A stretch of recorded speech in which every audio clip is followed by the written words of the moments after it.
For even more of our coverage here during Survivor Africa Week on Rob as a Podcast, check out our patron feedback show that I did over this weekend in our patron podcast feed at robasawebsite.com/patron. And new patrons, don't forget this Tuesday night is our monthly new patron meet and greet on Tuesday night at 8 p.m. Eastern, 5 p.m. Pacific. I sent the link out on Patreon. Hope to see you there. If you stay here and listen, your life will never be the same. 'Cause we're talking with T-Bird now. And this T-Bird you cannot change. Oh, this T-Bird you cannot change. And things might get pretty strange. Yes, that's right. Talking with T-Bird. We could not have Survivor Africa Week on Rob as a Podcast without some talking with T-Bird. And today we're going to be reuniting T-Bird and her Survivor Africa castmate, Clarence Black. And of course, here is the woman who won individual immunity after holding her hand up above her head and serenading her tribe for 6 hours. It's the great Teresa T-Bird Cooper. Hey, Rob. Yeah, today we're going to have Clarence on my rock. Wink, Yes, wink. yes. So, yeah, it's going to be so much fun. T-Bird, it's My so rock. nice to get Okay. to talk to you this week because, of course, I've been watching you all week on the show. You're such a superstar. Well, that's a stretch, Rob. That's a stretch. Mhm. But you and Haley and Lindsay did such a great job. Now, I've only listened to part one. I have not listened to part two yet. But I did listen to part one. I love how you're dividing it up into part one and part two. Brilliant. Because they are so long, which is great. Yeah. Because we get a lot of content. Yes. So, But yeah. it's great that you're dividing them up. I don't know if we're going to do it permanently, but a couple of reasons for that. One, it's, look, I'm used to it, but it's, a little rough to put other people through, like, here, sit in one spot for a 4-hour podcast. So if you find that, like, believe me, I appreciate the break, but I think that, the idea is to do basically, 2 hours and 2 hours instead of 4 hours. And so that's going to be better for some people. It's going to be worse for some people. But this week, it was better for us. And I think we'll try it again next week and see what people are saying. But then T-Bird, very excited to be here. It was a joy to watch you play. You're a great Survivor player. And we've been all robbed over this time that we haven't gotten to see you play again, T-Bird. Oh, thanks, Rob. Hey, never say die. Yeah. Never say die. T-Bird, so we, of course, got to talk about Survivor Africa in our two-part panel. You definitely check that out. Of course, our patron feedback show is up over the weekend. Be sure to check that out in the patron podcast feed for more Survivor Africa talk. So a little bit of behind the curtain of what's going on. Sometimes T-Bird and I record the intro to the podcast after we've already recorded the interview. And today happens to be one of those times. Right. That's right. I mean, that's just, we're letting people know. This is like the kind of inside secrets you hear when you listen to the Talking with T-Bird podcast. And so we have a great conversation coming up for you with Clarence. Would you agree, T-Bird? Yes. Yes. Yes. Clarence is no holds barred. So Clarence just throws it out there and says it. So we just want to make sure that you know that there's quite a bit of adult language. Yes. Yes. That you want to be aware of if you're listening to it in the car, taking your kids to school, Yes. or Yeah, just that's a head. We want to give you a heads up. Clarence is coming in hot. He's shot out of a cannon, and so we just want to give you a heads up as to what you are expecting. So if you love Clarence, you're gonna really love this podcast, and of course, if for whatever reason. Between not in a good time to listen to this type of podcast, then maybe you want to come back later or move on to the next one. Is that fair? Right. Oh, okay. Yes, very fair. And one other thing that Clarence, as you'll hear in this interview, is currently serving our country. So first, we thank him for his service, and two, thank him for making time for us to do the interview this week on the podcast. So if you notice a little bit of a delayed reaction on some things that we say or a little bit of extra crosstalk, the reason is because Clarence is right now on the other side of the world, and we really appreciate him making time to be here with us. But Clarence, I mean, you're going to love, like I said, if you like Clarence, like you're going to love Clarence today. Yeah. Yes, I love Clarence pieces. So, interesting, Survivor Africa was the 21st best season of Africa on your countdown, which I guess that means we made the merge, but like Clarence, we did not make the jury. Yes. Would that be accurate? Yes, you are the best season of the bottom half. Right. We made the merge, but we did not make the jury. All right. So I wanted to say one thing. I loved you and Haley and Lindsay. Y'all's energy, and y'all were so dynamic. I loved it. Like I said, I listened to the first part one. Yeah. But I did want to make one correction. And this is a big correction. Big correction. That y'all said, big correction during part one.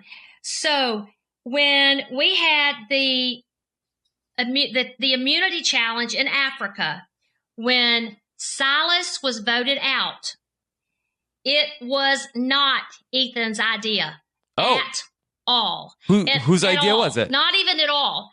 It was Frank's idea. Oh. And I'm only mentioning this because I know there was a part that they showed during, how they do the editing, where Ethan said something that made it sound like Ethan and Kim had nothing to do with that. Because remember, they didn't know what happened with Silas. So and Ethan is an athlete. So basically, we had to talk Ethan into throwing the challenge because he did not want to do it. So I think finally when he says that he's going to do it, it's like it was his idea. It never was his idea at all. Okay. And then I got a message from Frank, because Frank listened to part one. And let me just read what he said. Frank is listening to the podcast? Well, I sent it to him because it's ours. Okay. So he sent me a note back while we were doing this podcast tonight. He sent me this back, and this is quote, I'm reading it. I can't believe that podcast giving Ethan all the credit. My idea, period. I told Ethan I'm not voting for Clarence, only Silas, because they wanted us to vote for Clarence. Mm-hmm. He said to me, are you going to throw the challenge? And I said, oh yeah, Silas is going. And so Frank told me to tell you to watch the puzzle challenge closely, and you'll see that we were Frank and I were kind of just standing around walking like in circles. And then Ethan didn't go along with it at first, but then he realized that he was not budging, and he finally agreed. So there you go. That is the true and accurate of the story. I know. Wow. I had no idea. I had no idea. I never heard that. Yeah. And I'll tell you, when Tom and Lex, especially Lex, was sent over to the Samburu tribe, Ethan was lost because those were his two guys. So Ethan literally played kind of in the background. So he didn't make decisions like that. That was Frank's, because Frank had said, remember my statement, I'm going to get even the rest of the time I'm here. And that was with Silas. Okay. Just wanted to clarify. Okay. T-Bird, are you ready to throw it to our interview with Clarence? Yes, let's bring Clarence in. All right, get ready for this one. Okay. To say I have anticipated with much excitement having our guest on today would be a complete, total understatement. I am thrilled to have one of my favorite survivors on, who just happened to be on my season 3, Africa, or should I say Africa. This basketball coach / bartender from Detroit, Michigan, earned a college basketball scholarship and graduated with a Bachelor of Arts in Classical Studies, was just 24 years old when he was cast.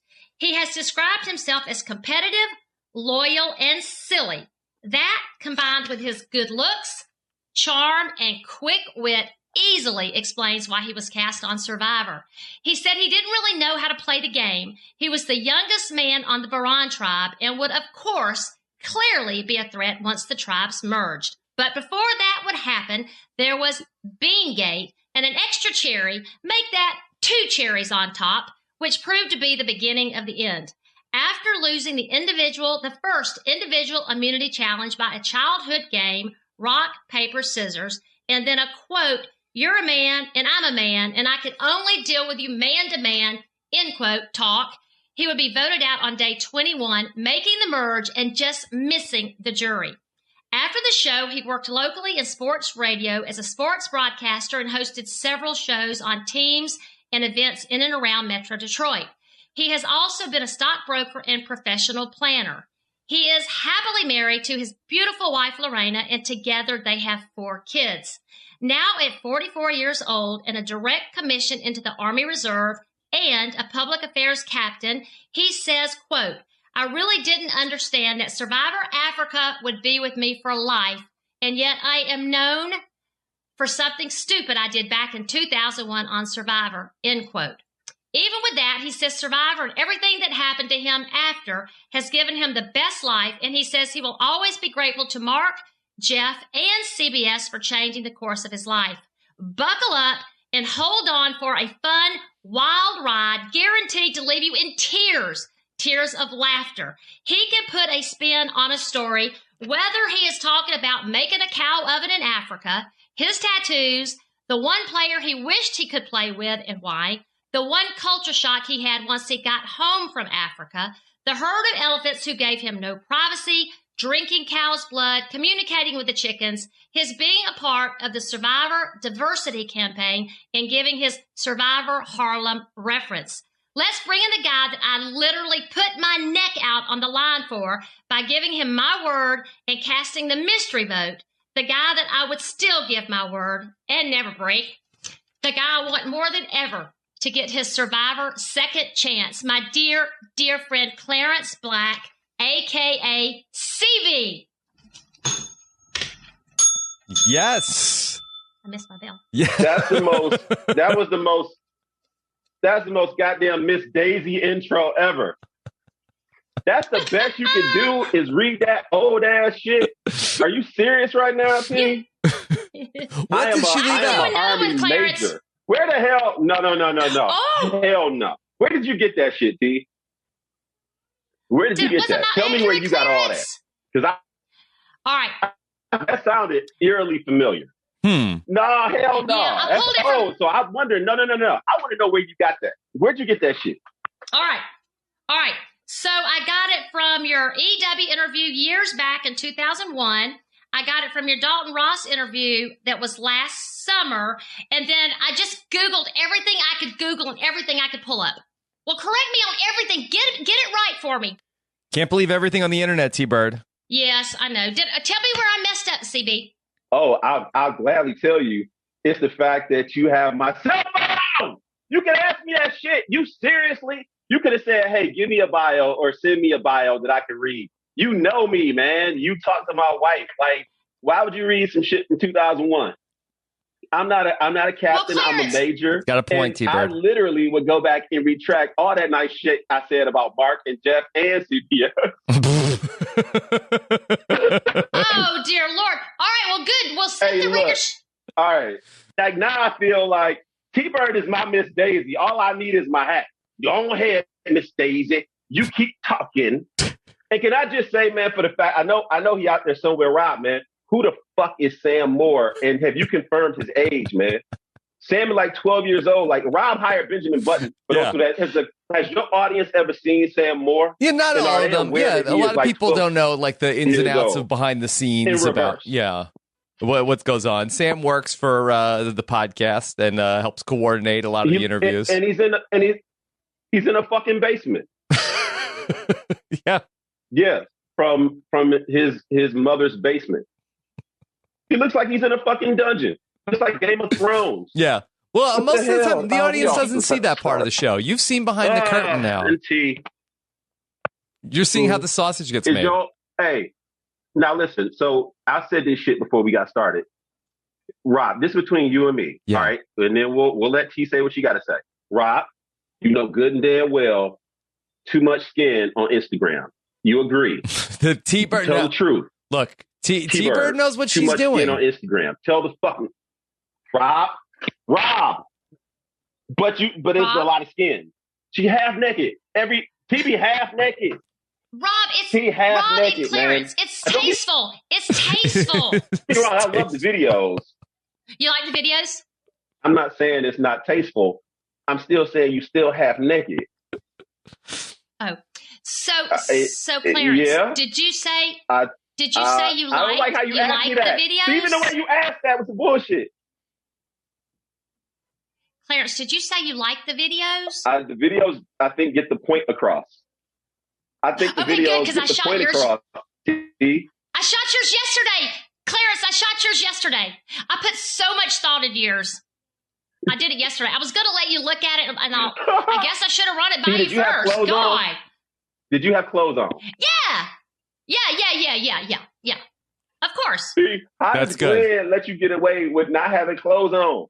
Why are you always in a bikini? Yeah. You are always in a bikini. Look, that's what works on Always in Instagram, the bikini. Clarence. Well,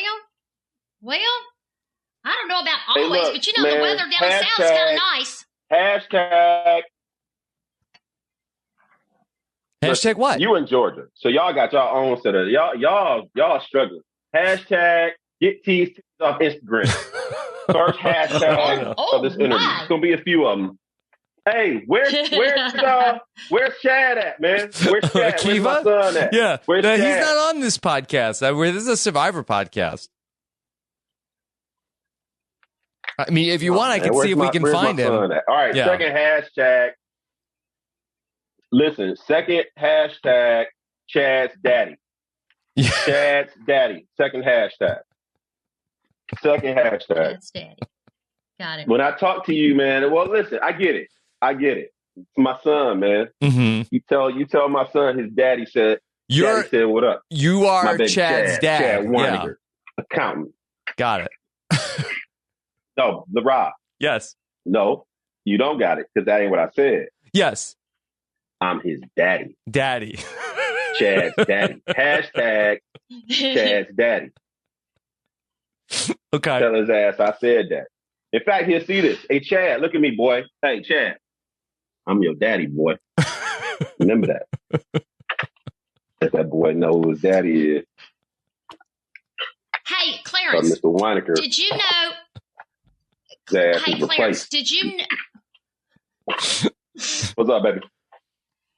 All right, Clarence. So, did you know that Rob on RHAP is doing a countdown of the top 40 Survivor seasons, and Africa ranked number 21 on the series. Basically, yeah, I we gotta made the say, man, merge. you listen, disappointed in that. Yeah. Now that's a fan vote, Clarence. Yeah. That wasn't my. I'm That wasn't my. disappointed in I that, enjoyed yo. it. Listen, I thought it was. I thought it was good this week. I know, man. But listen. Here's why I have a problem with my season, and it's not the fans' fault. We aired on 11 October 2001. Like the nation was still very much in shock. Yeah. And I think that will forever kind of, I don't want to say it tainted our season because it was still a top 5 show, right? Mm-hmm. But I don't think we had the chance to really be embraced. You know what I'm saying? Yeah. And I think in some way, I think even the fourth season kind of suffered from that. You think about the shock of 9/11, right? I think that will always kind of carry. And then Rosie O'Donnell's punk ass not hosting our finale or giving us our cards. And no disrespect to Bryant Gumbel, man. You know, Hall of Fame journalist, lot of respect for him. You know, Rosie doing that, man, just kind of, that took some of everybody got cars, man. The first season got cars, second season got cars, fourth season got cars. Tell Rosie Fast to give me my car, man. Fact, hashtag Rosie Fast owes Clarence a car. That's a long hashtag, but give my goddamn car. Clarence, I didn't know season 1, 2, and 4 all got cars. I mean, I just maybe didn't pay attention to it. So, is that right, Rob? I know for a fact. Listen, I know season 2 got cars. Season 4 got cars for sure. Because and that was what it was. Her punk ass came back in season 4. Brian Gumble did ours in season 3 because she refused, I think. And then season 4, they got cars. I almost want to say season 5 got cars, but I think it was, I know for a fact 4 got cars. Yeah. I think they got them Saturn views and shit. They got a Saturn view, the season 4. Yeah, Saturn. I don't even want a damn Saturn view, but I'll take it if it was free. Mm-hmm. Mm-hmm. Yeah. I mean, the second season people, they were... Man, that pissed me off. They were really celebrated after their season. And I'm sure that when you both played, you thought, okay, well, we're going to be the next phenomenon. And then, 9/11 happens. And then people aren't following, things like... Survivor Australia was just like a phenomenon. And you were coming right on the heels of that. And then that people never consider it the same type of phenomenon again after that.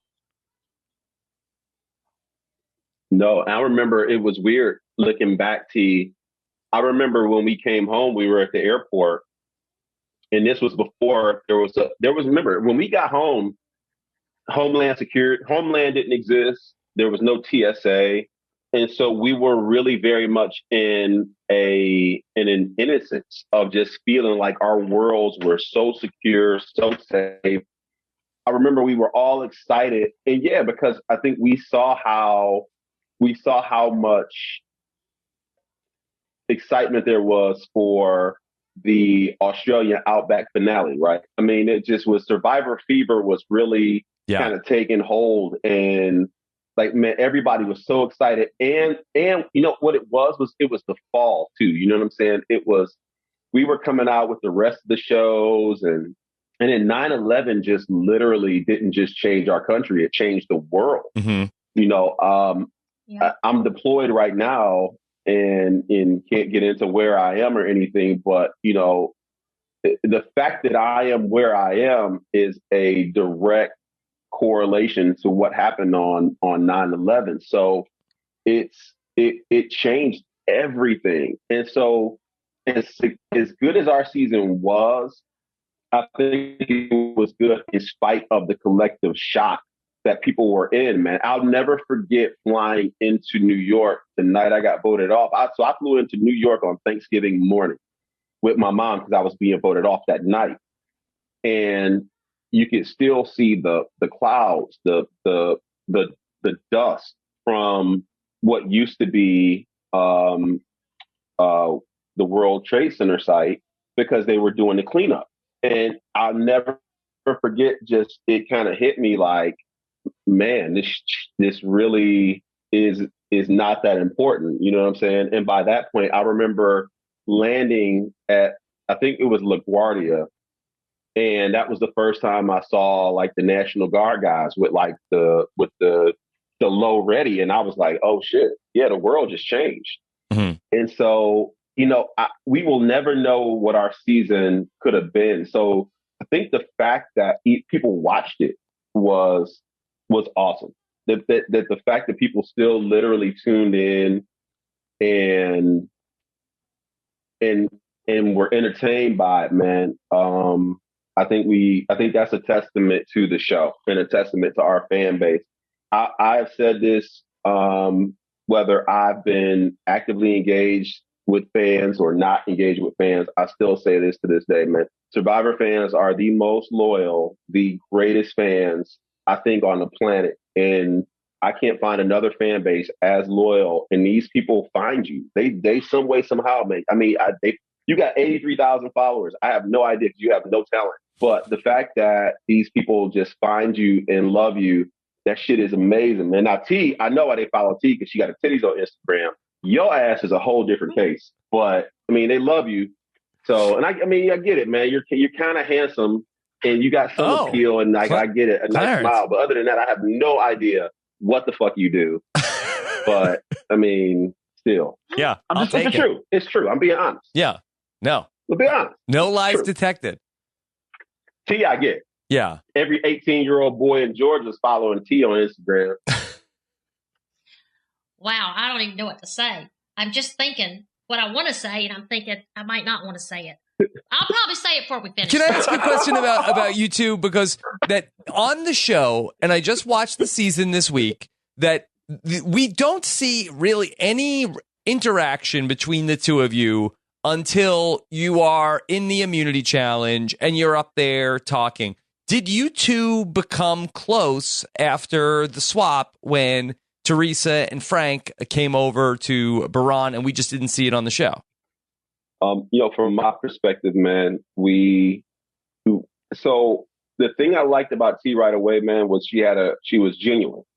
And, after kind of the drama I had with my tribe, she just had a way of speaking that was just very kind of it was just kind of straightforward, man. And it was more of a feel than anything. And one of the things about the show, and Rob, you know this, is there are some people that play the game, and then there are some people that they are legitimately just full of shit, right? I mean, there are people that during the game, man, they're just playing. They're playing. And people always trip out because when they say, well, man, who do you keep up with? And I'm like, well, man, I keep up with Lex and Ethan. They're like, oh, Lex.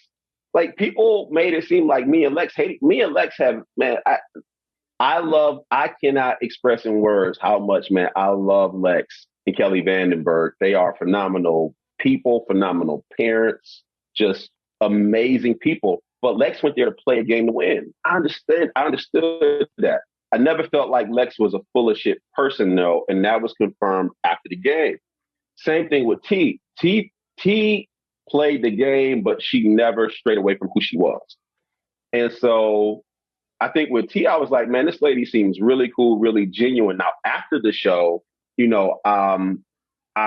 and I were in Chicago for a CBS up front, and I really got a chance to spend time with her. And at that point, I was like, okay, she's amazing, full of life, amazing mom, just genuine person, just she is one of the greatest people that I know. If somebody had a negative word to say about her, man, it would make me question them automatically. And so, I'm a very direct person. I'm not for everybody. I understand that, man. I know that. But very rarely do I have a feel for people and I'm wrong. Like, I genuinely kind of get an idea like, man, I'm not going to have this people I'm going to like, people I'm not going to like. And I normally am batting about 850, 900 in that department. With her, I was just like, man, this lady is legit. She cool. Because she playing the game, but she's still who she is. And so, yeah, it was just easy to kind of have that rapport with her, And what was great is she let me get to know her, and she took the time to get to know me. So, man, we've been friends, 20 years, man. It's fucking crazy. 20 years, T. Yep. 20 years, man. It'll be 20 years this summer that we did this crazy shit. And she still look good, yo. Yep. Like, she ain't age. She don't age. Check out Instagram. There's...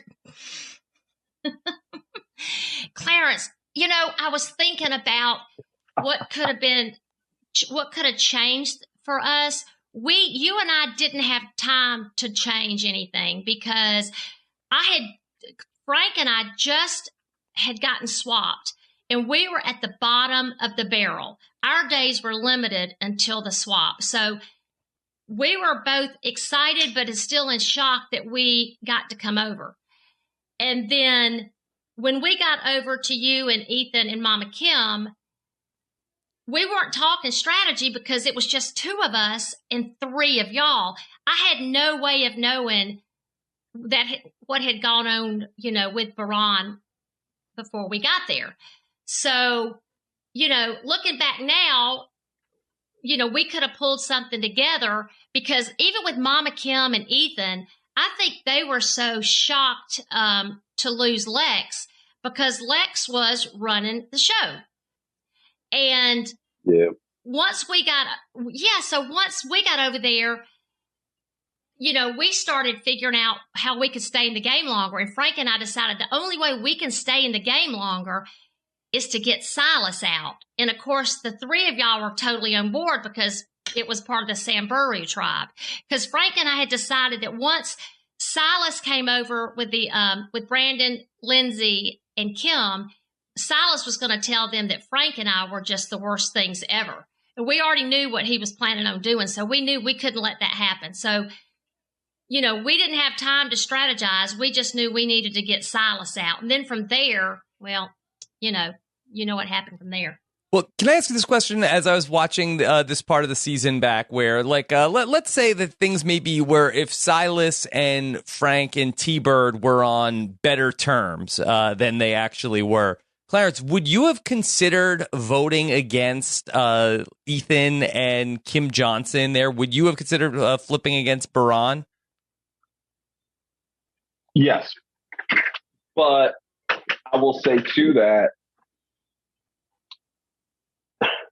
so I think there are two things that people have to remember is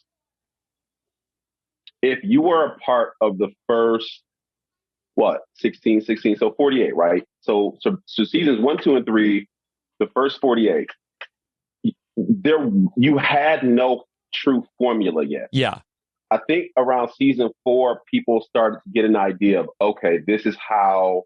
And so I always think of seasons 1, 2, and 3 like watching old football or old NBA or old MLB where it was like no 3-point line and the rules were different and shit. And, it's back like watching football games before the forward pass when everything was like a inside beer and, fucking Newt Rockney is the coach and, there are no black people because you know how they did us back then and shit. So, but no, so there was no blueprint to say, oh shit, I'm going to change my game up and do this. Survivor was played in a very almost instinctual way. Yeah. So it was almost like you were constantly reacting. Nobody really was operating from a strategy standpoint. It was just everybody, the way you played the game was really more to react. Even Richard, they're like, well, his strategy. I'm like, Richard didn't have no goddamn strategy because nobody knew what the game was. Richard was making up stuff as he went. His strategy was essentially just kind of just throwing grenades and see what would happen, which by today's standards, I mean, it's really kind of dumb, but there was no strategy to go with. So I look back at the way I play, and again, it's hindsight, right? But it would be like Steph Curry looking at the 56 NBA finals with no 3-point line and going like, oh shit, man, this is like the game is played at such a vastly different pace now. I look back then, and again, you can only play the game based on who you are and what your knowledge was. I am a 44-year-old field grade officer in the Army, right? Major. I've had 20 years of parenting and business and major. So I've had that to be able to look back and go, oh, major. Yes, I'm a major, T. Damn. So now I'm like, oh yeah, man, I should have basically done this. I lined up with Frank and T. I grabbed Kelly because Kelly wasn't a fan of Lex. Line up with them two, grab Kelly. Okay, now we're straight. Or line up with them two, because who came over? Who did we have? I think we had Silas and what? Kim and Frank. Was it Kim P? Yep. And she would have been with us for sure. Yeah, and so that's what should have happened. When we merged, I should have grabbed Kim, Brandon, Silas, Frank, Kelly G, and me, and that would have been our 6. And then we would have isolated Kim, Tom, Ethan, and Lex, and then we would have just washed them out. Yep, but could you get Frank and Brandon to vote on that one? They wouldn't work together when they tried that on the next vote. Well, if you think about what happened, if they were to say no, what would have happened, which was all they did was picked off the non-Boran people got picked off anyway. Yeah. So the deal to make with T and them would have been, you're going to get picked off no matter what.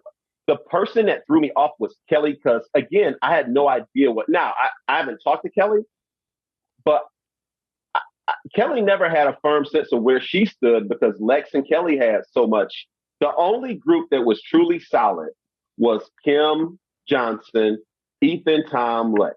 That four was solid. And once that four was solid, I think everybody should have looked at that and said, we got to break them up. Silas had to go because Silas would have taken control of the youngins. But to T's point, like, yeah, that, and I thought about that. That was the play. But again, it's easy to look back and say, oh man, I should have done X. Like, if you think of how stupid this shit is. I'm the first person to be told they're getting voted off. Mm-hmm. And my instinct was, oh, well, cool. At least they're telling me. It wasn't to, like, my natural instinct wasn't to, oh, you're giving me time to hustle and make a deal. Which in hindsight, I'm like, oh, you are so stupid.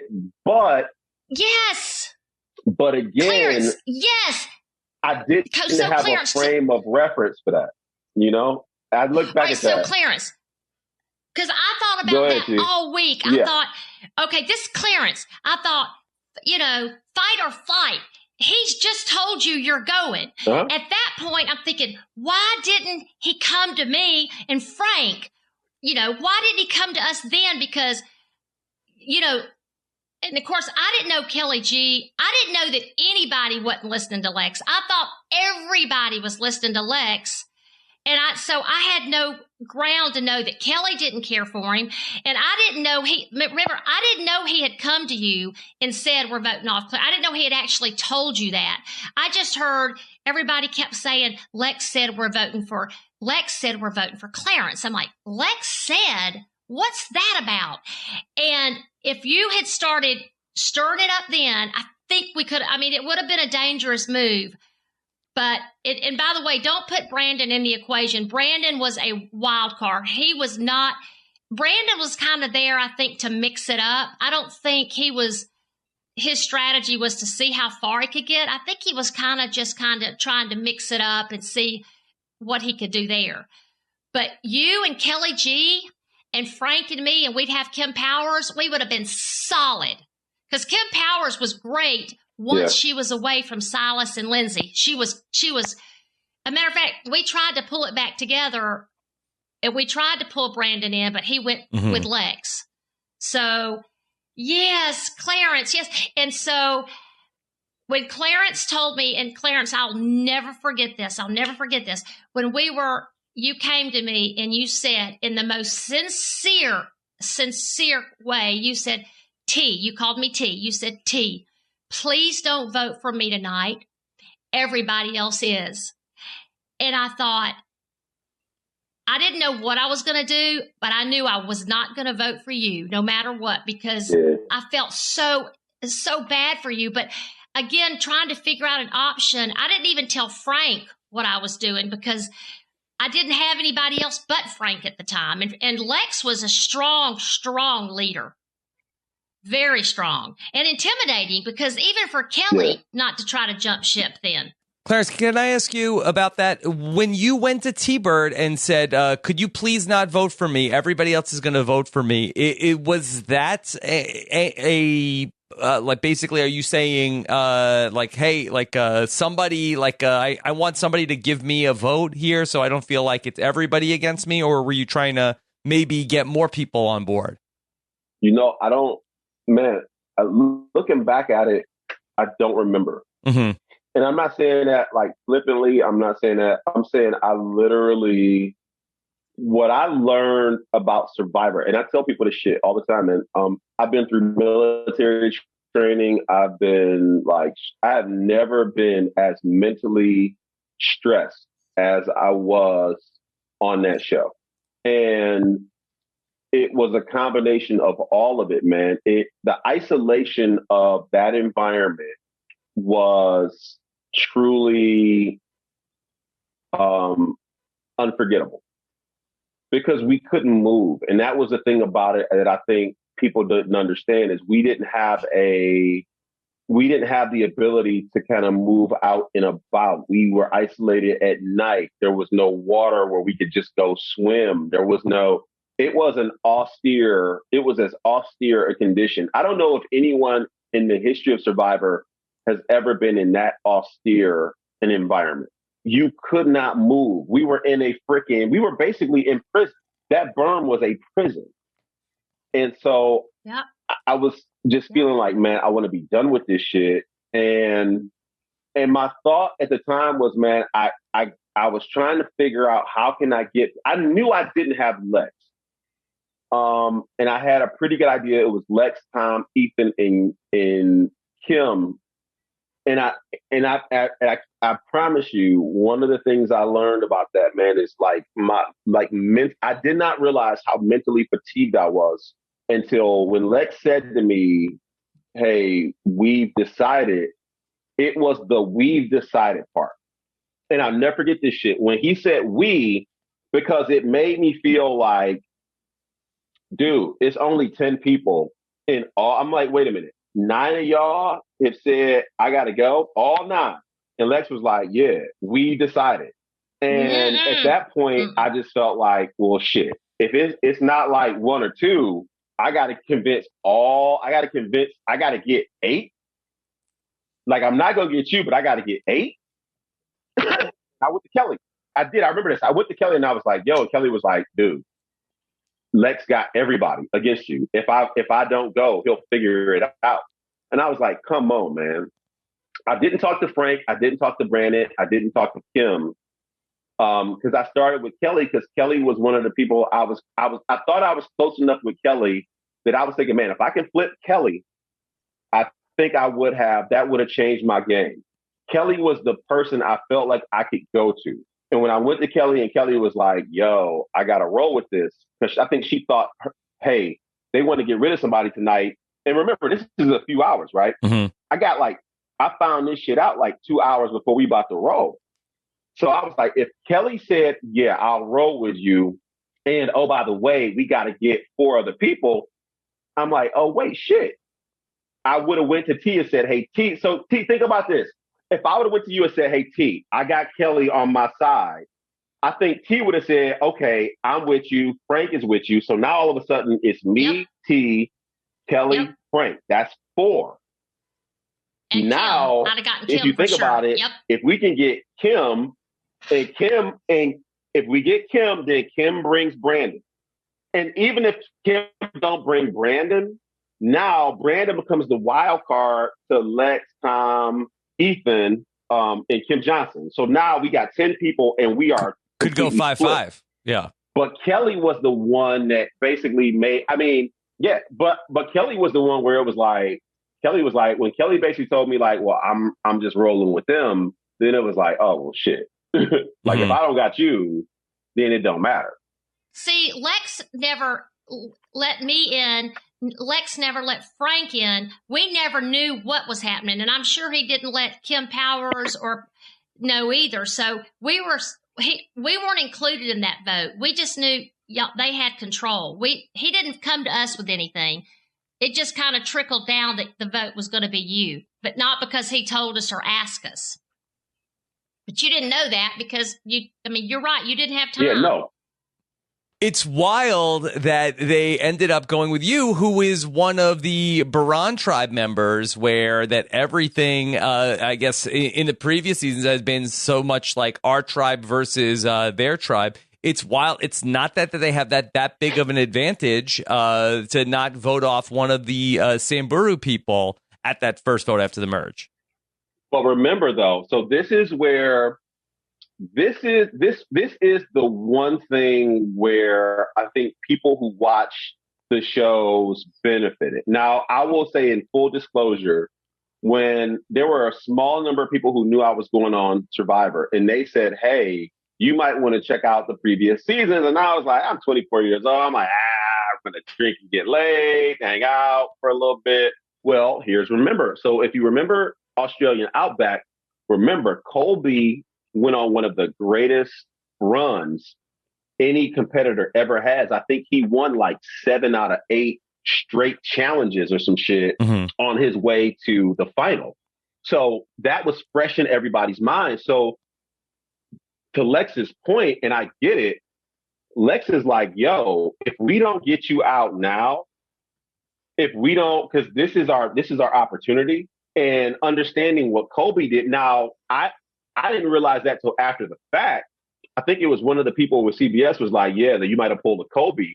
And I was like, wait, what? And they were like, yeah, Kobe won like 7 in a row. Like basically, like Kobe just like that was it. Like Kobe went like win final. And it was like, I was like, oh shit, you could have. And they were like, yeah. So that was fresh in the people who understand. I think Lex was one of the people who had an idea at that point, like, oh no, we gotta, like, you gotta go. Cause we were on our own at that point. Yeah. So it made sense. But again, at 24, that's just not how my brain works. At 44, oh hell yeah. And that's why I want to play. I want to play again because now it's like, oh shit, now I get it. And it's not that I get it because I've watched all these seasons, which I haven't. I just know at 44, father, husband, officer, businessman. I just know now how much mentally tough I am. I think Lex being a father, Kim being a father, Frank, I think the parents, right? Just the toughness, just the mental toughness. And I know Ethan won it, and he's not a parent. I mean, this was well documented just in being a cancer survivor. So I mean, Ethan was already physically tough, and he was older. So that's one of the reasons I want to play again. On top of the fact that I don't want my legacy to be about that bullshit, which is them damn beans. Because even though it's fun, man, it's like my kids are old enough now where people fuck with them in school, and it's like, all right, dude, like, let's play. Like, and again, man, for CBS and Jeff and them, it's like, okay, like for years, I stayed away from this shit. And it is genuinely now like, okay, dude, like y'all let anybody play. They got sexual harassers, freaking felons and pedophiles. And it's like, come on, y'all. Like you're not going to let, and it's a separate topic, but you know, this whole like, that they get to pick who to fan. You know how the fuck you become a fan favorite? You play. So how are one-time players gonna ever be fan favorites when they keep handpicking the same damn people? I got nothing but love for Boston Rob, but if the motherfucker never played again, guess what? That'd be great. Sorry ass Red Sox. Fuck the Red Sox too, by the way. And the Patriots. Son of a bitch. I'm a little better. Yeah. I'm a Detroit sports fan. Yeah. We had some rough goes lately. Yeah. That was an AFC East belting. So, Clarence, when we were doing our immunity challenge together, I'm shocked that they wouldn't have kept you as well to make the Boran tribe a stronger, +1. But I knew if I hadn't have won immunity, I knew that they were going to vote Frank out. So if you had won, Frank was the one going, and he was all I had. I mean, I was always at the bottom. So that's why at the time I couldn't think of anything except just staying in the game just one more day each day, because that's the way it had been for me. So, just wanted to point that out. I guess you probably knew. I don't know if you ever knew it was going to be Frank. I didn't know, man. I didn't know. So a lot of shit was kept from me. So I did not know about the drama that was going on between, your tribe with the old young. I didn't know that Lex was plotting against me and shit. I had no idea, man. I genuinely didn't know, but I think that's the ignorance of youth. You know what I'm saying? I was 24 and literally my goal every day was to get to the next day. And so I played the game very reactionary. I didn't have a strategy. I wasn't playing I had no social game. Like this idea, people are like, oh, it's the social game. I'm like, I don't even know what the fuck that was. Like that wasn't the hell is a social game? Like I was just out there trying to survive. I'm like, and again, it was Africa. I'm like, man, this shit is horrible. This is hard. Like our water was, I think back then it was just the idea that you were playing a game, you had to keep it front and center. And it was so hard to do in those early seasons. And the people who did it well, I think they were the ones who were able to kind of move on a little bit further in the game. If if you or Frank or Kelly, and I think that's what was always interesting to me, T, was if you and Kelly would have talked and you would have said, hey, if we get Clarence or we get, it was almost like everybody was just silent and kind of okay with me going because it gave somebody else 3 more days, right? Yeah. So it was almost kind of like if you see a pig going to slaughter as another pig, you don't want to say like, hey, it's like, man, glad it ain't me. And now, you see, you think about some of the moves, and again, I not that I watch a lot, but some of the moves that players make today, it's like people go from you can go from secure to out in a matter of hours in today, and you can go from, on the chopping block to fucking like in the finals. Like week 1, I forget what season it was, but they were like, oh shit, they were like damn near like barely got through week 1, and I think they went on to like the finals or even won or somebody. I don't remember what season it was. It happens a lot. And it's because like people are just so key. People are so keyed into playing the game now. But man, the first 48, we were winging that shit. The first 48, we were winging it. And if anybody says anything different, man, I call bullshit. Yeah, and Clarence, the best point that you make about all this is we were in a small little boma where we were watched. Lex watched every single move. Anybody that tried to brush up next to somebody or say a word, psychologically, you nailed it. The game for me, I've always said physically compared to psychologically, the emotional, psychological part of the game was way tougher to me than the physical, because I really did. I guess you said you felt like a prisoner. That environment, and you were watched.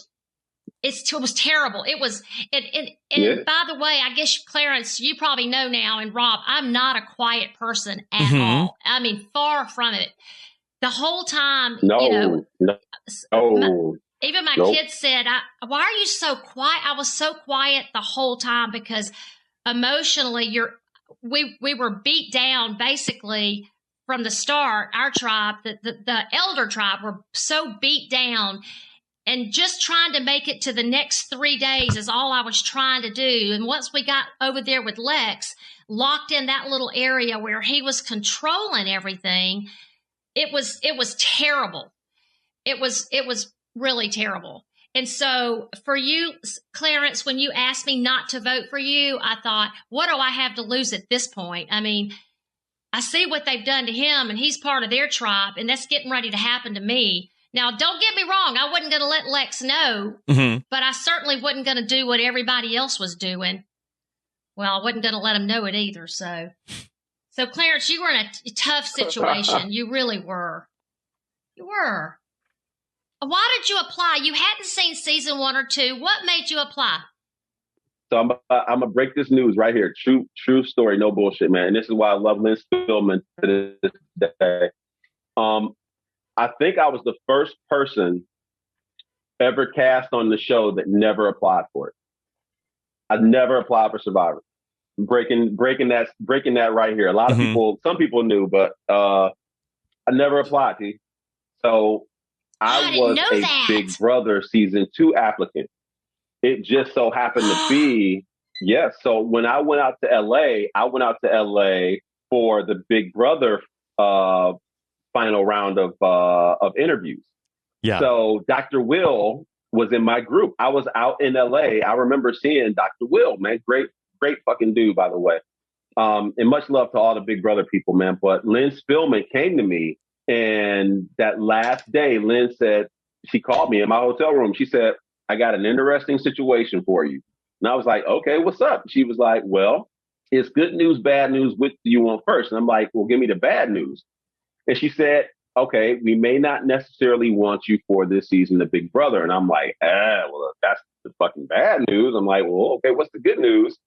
And I figured the good news would be, hey, we want you to be on next season, next summer or whatever.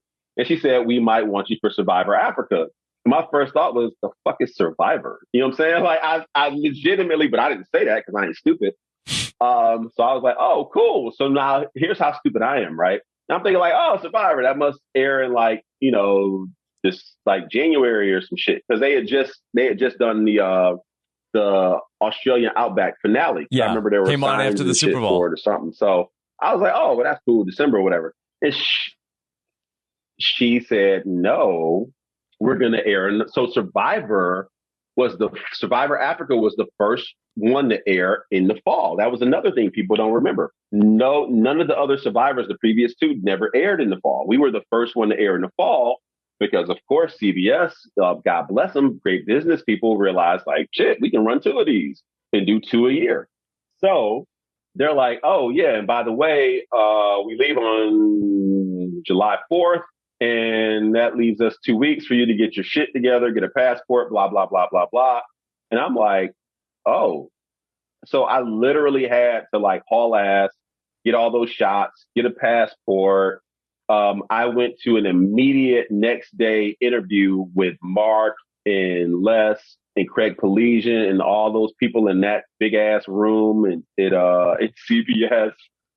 And did the interview. And then with a few hours, man, she's like, hey, you're going on Survivor. And I'm like, awesome. Now, in the back of my mind, I'm still thinking like, the fuck is Survivor? What just happened? Like in a span of 24 hours, I went from trying to be on Big Brother to cast for Survivor Africa. And I was just like, holy shit, lightning bolt, life just changed overnight. That's how that shit happened. Never even applied for it. And still to this day, I wonder how I would have done in Big Brother. So, Clarence, something that I don't think you know is that you and I have something in common in that I applied to be on Big Brother 3, and I went very far into the casting process, and they told me, no, we're not going to use you for Big Brother 3, maybe next year. And then I got a phone call a couple of months later from the casting office, and they're like, hey, do you want to be on Survivor? And they said, we're going to fly you back out to LA. And then I went through I went through the whole thing again and met with all of the executives. And then they said, okay, you're going to be on Survivor 6. And then they took me to the hospital and started like inoculating me. And then 4 weeks later, I was on Survivor the Amazon. But I did know what Survivor was. The ass, baby. Yeah. Oh, how awesome, you guys. You paved the way for me, Clarence. I don't know, man, because listen, to this day, and here's the funny part, I shit you not, man, I can't believe I'm going to admit this. T, listen, I'm going to admit this. I have watched more seasons of Big Brother than I have Survivor. True shit. I'm a huge, I swear to God, man. Yeah. Big Brother is fascinating. Fascinating to me. Seriously. I don't think I could. Now looking back at it, do I want to do it? I think I would have done it. I would have enjoyed doing it when I was young and single, married, father of four. Now, hell no, fuck no. I don't want no piece of that. And now they're like, you got races and shit, and people like, no, man,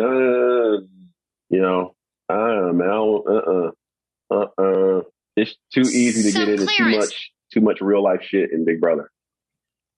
Did you watch the season that you thought? Did you watch the season of Big Brother that you thought you were going to be on? That was when Dr. Will was on, right? He was in Africa with you. Did you end up watching it? Yes, Chilltown, Mike Boogie. Yes.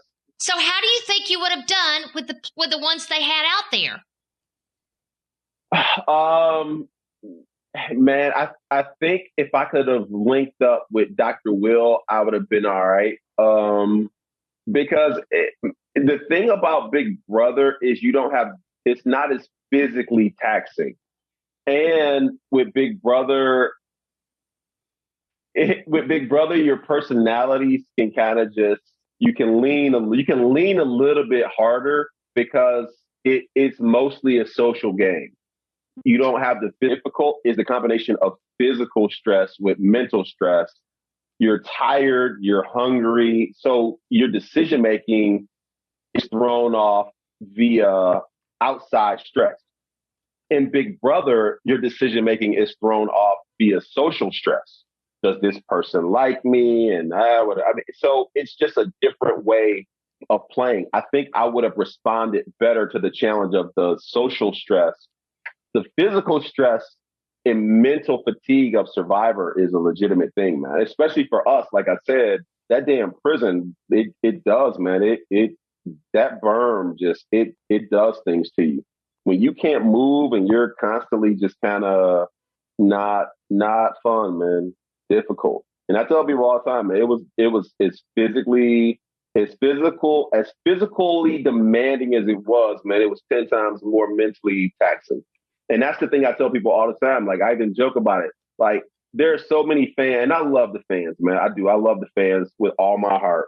But trying to explain to fans that your decision making is armchair quarterback. It's like, well, I don't understand how he overthrew him. Like, it's 3rd and 3 and the guy's 4 yards away. What are you doing, Brady? Well, it's like he got somebody 6'3", 310 pounds running up his ass. Like, you sitting there in the comfort of your lazy boy with lasagna stains on your fucking t-shirt, with your gut hanging out, with your damn, wife sitting there with you, damn cholesterol through the roof, your fucking back knee going. And so I hate when people do that, because it's like, well, I don't understand why. Well, like, no, because you're not out there. Like, man, your brain, listen, I swear to God, both of you, would you agree with this? No matter what you do, there's going to be some day, some moment in that game when you cannot get your mind and body to connect. Would you both say that's accurate? Yeah, most days. Sure, definitely. Yes. And you're trying to make important decisions like, am I going to align with this person, or is my strategy off? Or, hey, T, I can pretty much tell you that in hindsight, oh shit, I should have went to, when Lex told me that, you're an idiot. You're going to tell me I got 2 hours to figure out how to not get voted off. Oh shit. Yeah. Thank you for giving me that time to let me figure out what to do. Well, when your brain is working, and again, that's armchair quarterbacking.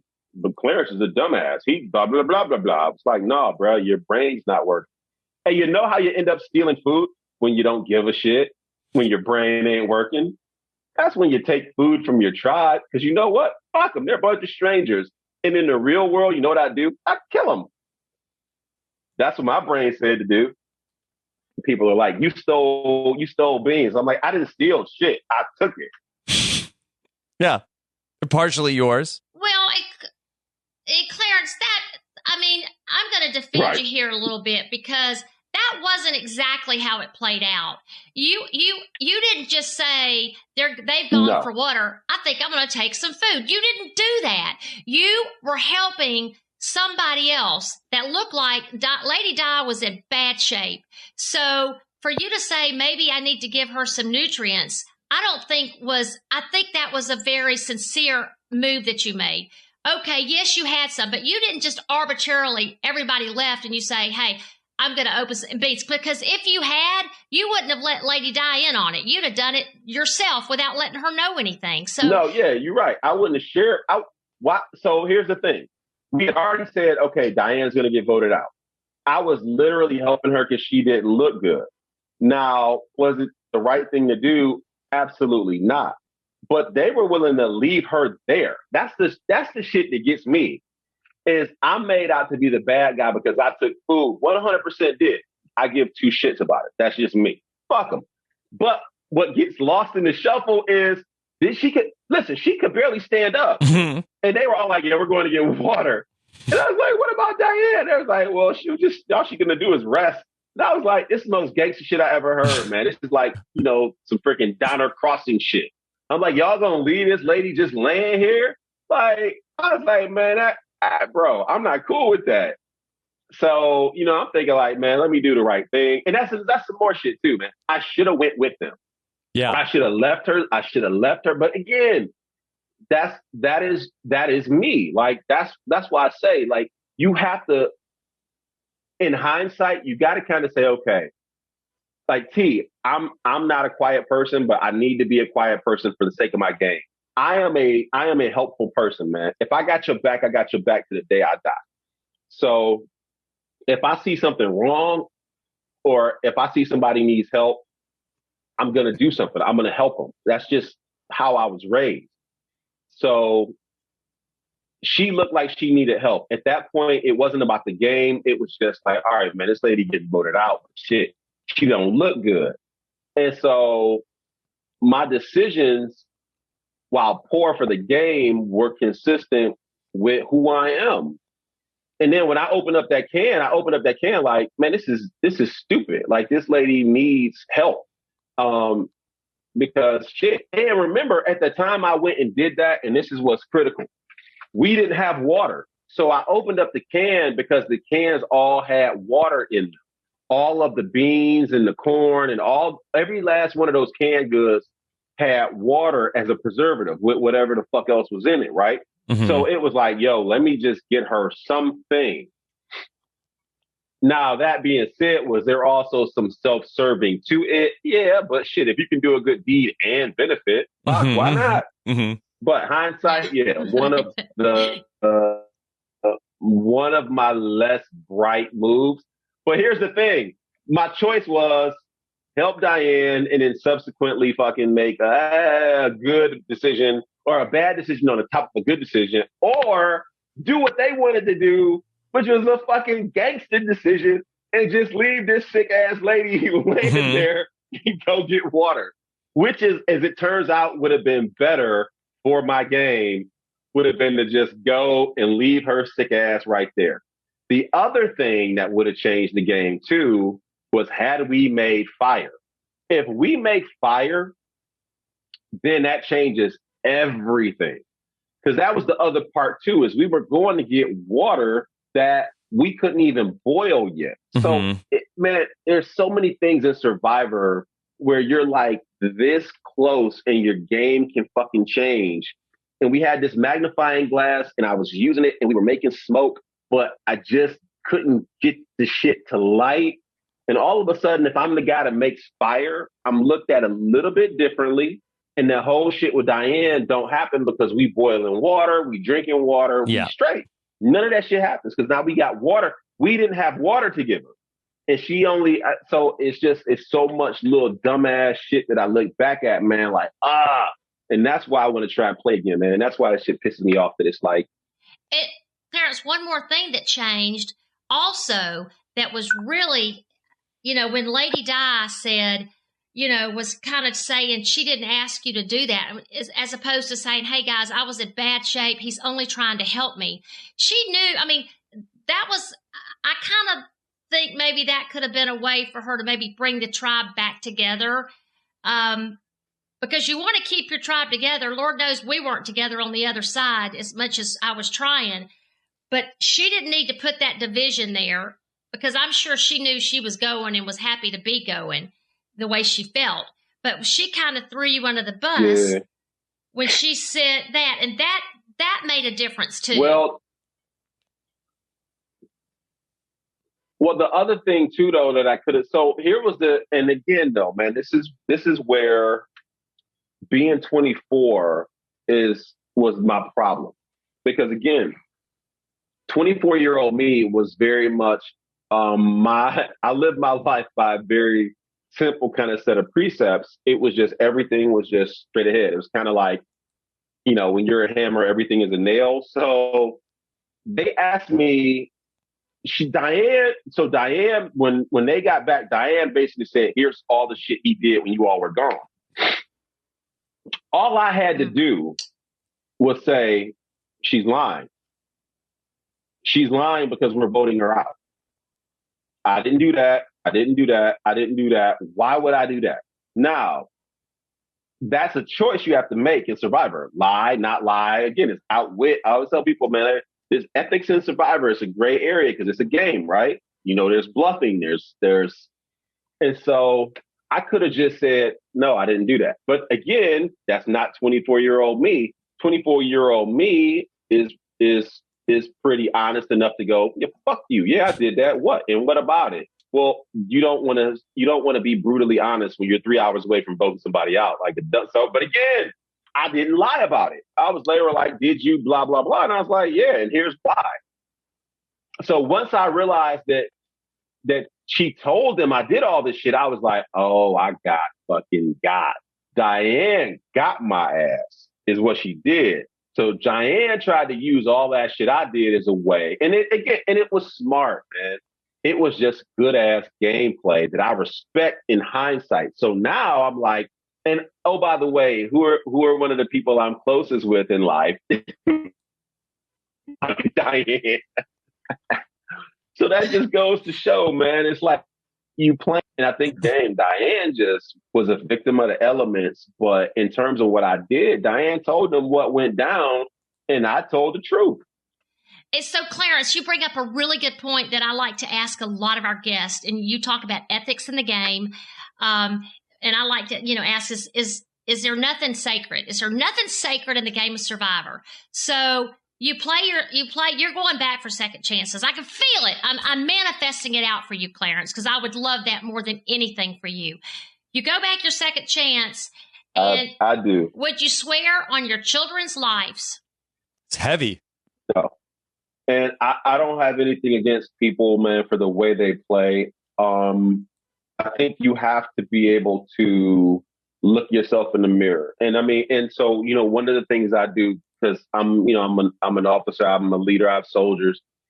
I always tell my soldiers, man, I'm like, in life, things happen. Sometimes they happen. And you both know this, right? Because you're old enough to know this in life. There are times in life where things happen and it happens at like 2 miles an hour and you're able to see it before. It's almost like if you watch The Flash, you're in flash time, right? Where everything is in slow motion and you're like, oh, I see that danger. I see, oh, the building's going to fall on top. And you can see all of the hurdles and obstacles and you can save the day. And then there are some times in life when things are going 130,000 miles an hour and you can't catch you can't save the day. You aren't good enough. You just can't. And your decisions aren't good, but you have to be able to make the decisions that align with your ability to look in the mirror and say, I did my best. Mm-hmm. And that's one of the, man, I'm not by my very nature. I don't lie. So when Tom and them ask me, hey, did you take this? Did you open up a can of beans? Did you do this? Did you do this? All these things Diane said, my gut was to say yes. Now, in hindsight, if I had to do again, would I say yes? I am not a dishonest person. I feel like I can win the game without lying. Now, might I deceive a little bit, or if I can outwit or not play my hand completely, is that something I would do? Sure. But again, it goes back to you got to be able to live with yourself and what level of ethics you have. There are some people that we've seen play that are basically like, it's a game. It's no different than poker. I got no problem with it. What I would just say is, look, man, if somebody would have told me in 2001 that one day I would have kids in middle school and they would have people saying, oh, your dad stole food on Survivor, would that impact the decisions I make in 2001? Fuck yes. If Mark Burnett would have sat me down and say, hey, man, whatever you do on this show is going to stay with you for life. Oh shit! I'd have been like, oh, but I might have played a lame game and just kind of sat around like this, just kind of not doing shit. I mean, how many people have we seen over the course of 20 years of Survivor? They didn't play. They just basically tried to like just kind of sit and let the game kind of pass by. And I mean, I think Brandon, knowing Brandon now over these 20 years, smart, charismatic, great with people, meeting Brandon and talking to Brandon and seeing the things that Brandon did in his community, especially with AIDS awareness. And, we got the key to the city in Dallas because of Brandon. Brandon had us go, it was the best event I've ever gone to, for that, the AIDS thing and to raise awareness and gay pride and all, man, and I was like, man, where was this dude on the show? Because he could have played a hell of a social game, but he chose to kind of play a very passive kind of just. So again, man, I think that's just I think that's part of it. You gotta play in a way that makes you feel comfortable with yourself. And because no amount of money is gonna make you be able to sleep at night, when people are fucking with your kids, man. So, for me, it's like, I don't regret shit I did. I regret that that's my legacy. But no, I'm not gonna lie or compromise who I am to try and win $1 million. I want to win the game and feel good about how I won. I don't want to lie my way to a win. I want to earn it. I want to beat my opponents, and be able to like say, yeah, I won. And I think for me, that's more important. That it's not the money. I want to say, man, I won. I won this shit, and I won it right. Oh, I love that. Love that, Clarence. My kids will see that, man. My kids are gonna see this. I want my kids to actually be like, yeah. Clarence, I saw that. The little bit of time that I was with you out there, you played exactly what you said, a straight game. You weren't conniving. You weren't doing anything. You were, so what you're saying, I absolutely 100% agree. I feel like that you're being sincere with us. So I love that. Yeah, it's again though, man, I will say like the first 48, wow. And in respect to all of them, man. I mean, so many of the first 48 are trailblazers and path setters because we ventured off into the unknown. And I think the success of it, even getting, if you think about the legacy of Survivor Africa, it's that it got us through 9/11. And I think that's why I think I always carry a little bit of a grudge against Rosie O'Donnell. By the way, hashtag fuck Rosie. Because we got another she one. could have been a voice to say, you know what, we're going to use this show. Hell yeah. Hashtag fuck Rosie. Hashtag get T's titties off Instagram. Hashtag Chad's daddy. Hashtag bring back Black. You got to go with that one too. Hashtag bring back Black. It's a good one. Hashtag sexy Black. But I mean, again, there's a billion up there to go with. But, I think that's our legacy, T. I think that's truly our legacy is that we provided that vehicle. People remember where they were during our season because people watched the news, Survivor, and Friends. Think about that. That's what people watch. People watch Friends, Survivor, and the news. But Clarence, you know what? I think obviously the time frame was a bad time. With that being said, I think the name Survivor took a whole new meaning after 9/11. And even for me, I wouldn't even talk about the show because I thought this little thing we did. I mean, Survivor. It just took on a whole new meaning. And, with me, of course, being in the airline industry and knowing how it affected me mentally for my job and thinking about what had happened, I understood that a little show called Survivor wasn't what people wanted to see or think about at the time. No, man, listen, Survivor is a testament to the human spirit. And it's a testament to our ability to think under stress. And it's just good old fashioned entertainment, man. I mean, people pick their favorites. I get emails from people and messages for people on Instagram. And I'm everywhere too, by the way. I'm on Instagram, I'm on Twitter. And people like that are just finding my season, man. I'll be like, yo, man, why the hell did you?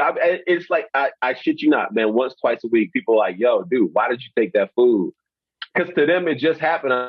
I'm like, motherfucker, that happened 20 years ago. But I got to remember, people just saw it. Like, for some people, they just saw it. So the beauty of the show is that it's eternal. You know what I'm saying? It's never going away. Somebody's going to pick up, not to pick up a DVD, I'm dating myself, but somebody's going to, go to some streaming service and see RHAP for the first time or see T-Bird for the first time. Somebody's going to see, hey, how cool is this? Somebody's going to see Rudy, God rest his soul, for the first time. You know what I'm saying? Right. Yeah. That's a beautiful thing, man, that after we're gone, that this will be a part of our legacy. And you can, 30 years from now, somebody will turn on the first season of Survivor and go and watch it like it just happened, because for them it did. It just happened, right? So, I can watch an episode. Somebody showed me an episode of Family Feud from 10 years ago, and I was laughing my ass off. And you'd have thought like it was something that just aired. I mean, I think that's the beauty of this thing called entertainment, which is why I was disappointed that Rosie could have taken it, and Rosie could have turned it into something good instead of trying to make it out to be like, because none of us had anything to do with it, man. We filmed a show. She could have said, hey, we know that the nation is dealing with a lot of stuff, but hey, Survivor is still going on. And hey, take a break and enjoy Survivor. Take a break and enjoy baseball and all these things that we did. And if you think about it, everybody took their pause, and then they went, and Diamondbacks and the Yankees had an amazing World Series. The Super Bowl was unbelievable. The national championship of college football that year was unreal. Friends had, I think, record ratings. Survivor Africa did really, really well. Solid performer. So, to me, Rosie tried to, I think, she kind of, and like I said, man, it's just, I will always have that grudge against her because, like, it was wrong, man. She was just wrong on so many levels, bro. Clarence, can you help me understand something with Rosie O'Donnell? Did she not do coverage of, like, I know she interviewed the Australian contestants. Did she not do interviews with the Survivor Africa cast because of that it was so close to 9/11 and then came back? Man. Nope.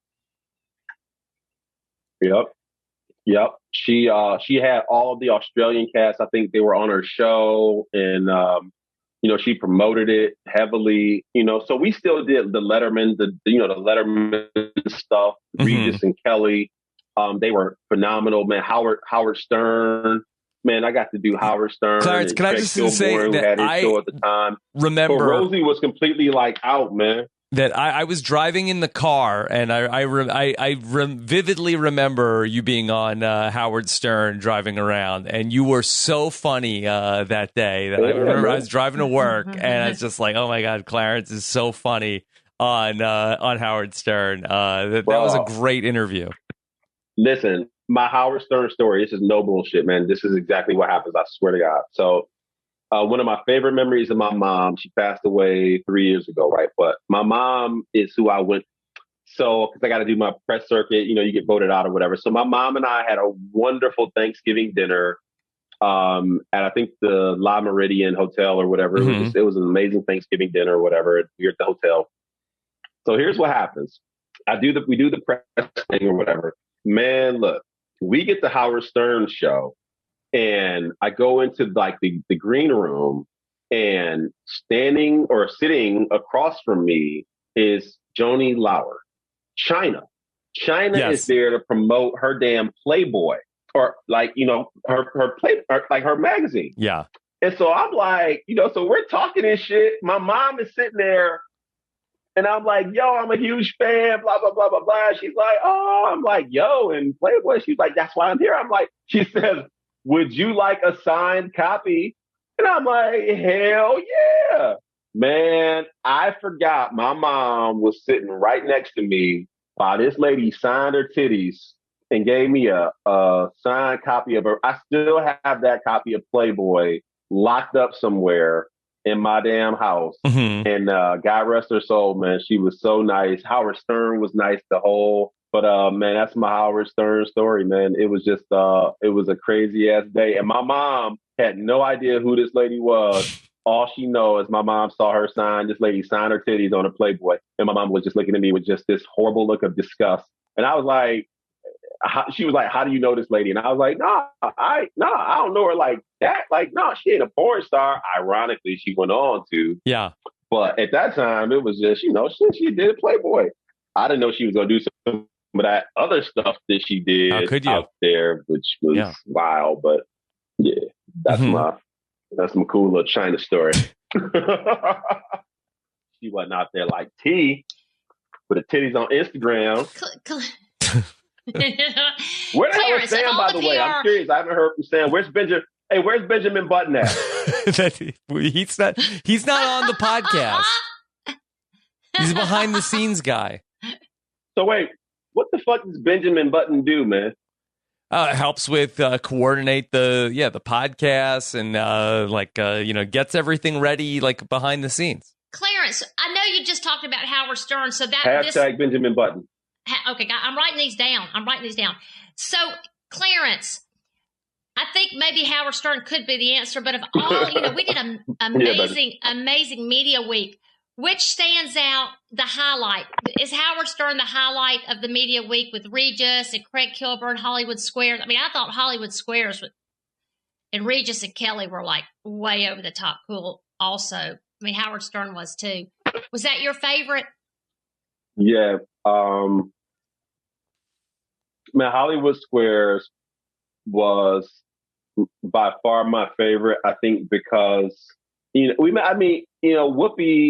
Whoopi is Whoopi, right? But I think it was being with all of y'all and having fun, the fun of doing Hollywood Squares, because I still have my square.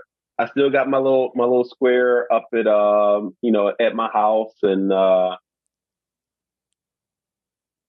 I was up at lunch and then Rosie, or not Rosie, but Whoopi talking to us. Whoopi signed her book. I got a signed copy of her book. I still never read the motherfucker, but I got it. Mm-hmm. And I figure one day I'm gonna read shit, but hell, by this point, she done lived another damn 20 years. She probably ready for another book, shit. But it was just hanging out with you all, man, was so much fun. You know what I'm saying?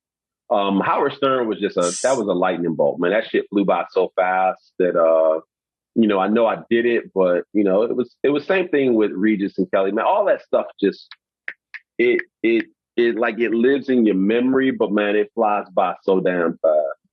I just remember thinking Regis is a very little man, God rest his soul, and so is Kelly. And I felt like Shaq on that damn set. But Clarence, I don't remember Whoopi. Was Whoopi in a square? Because it was Tom Bergeron was the host of she was in center square. Right? Are you crazy? Oh, God, I forgot. She's a center fucking square. How do you not remember? Disrespecting Whoopi, T-Bird. How do you not remember the damn black? How do you not remember the black lady with the dreadlocks and the glasses in the center goddamn square? I don't even remember getting the chance to talk to her. I don't remember at all. I remember they put me in a square with Frank, and I don't remember even getting to, and I remember, what's the guy's name? The country singer? What's the guy's name? Brad? Brad. Which one of the hundreds? Brad Paisley? Brad Paisley. Was it Brad I remember Paisley? him because he was mingling. Brad Paisley was mingling with the group in there when we were eating lunch. But I don't remember Whoopi mingling with the group because I for sure would have wanted to meet her. So I see on YouTube Survivor Africa Week. Whoopi, Hollywood Squares. Going on at 8:00 defensive. Yep. Yeah, let me see. Let me look at this and see how many That's different. Crazy. Yeah, how many different squares? That is crazy. Oh, I see. Here's Clarence. Here, let me play this. This is the YouTube video. Okay. Here's the opening for Survivor Africa Week. 9 squares. Last day. Who will survive as Martina Navratilova, Brad Paisley, Whoa! Brad Garrett, Yep. Gilbert Godfrey. Oh, yeah. Join survivors Teresa Cooper and Frank Garrison, Kim Powers, Brandon Quinton, Kim Johnson and Ethan Zahn, and starring Whoopi Goldberg with your host Tom. Oh, did they mix you up and have you on different days? Maybe they didn't want to go all in on the Survivor Africa. Say they would have gone all in on Australia, Clarence. See, this is BS.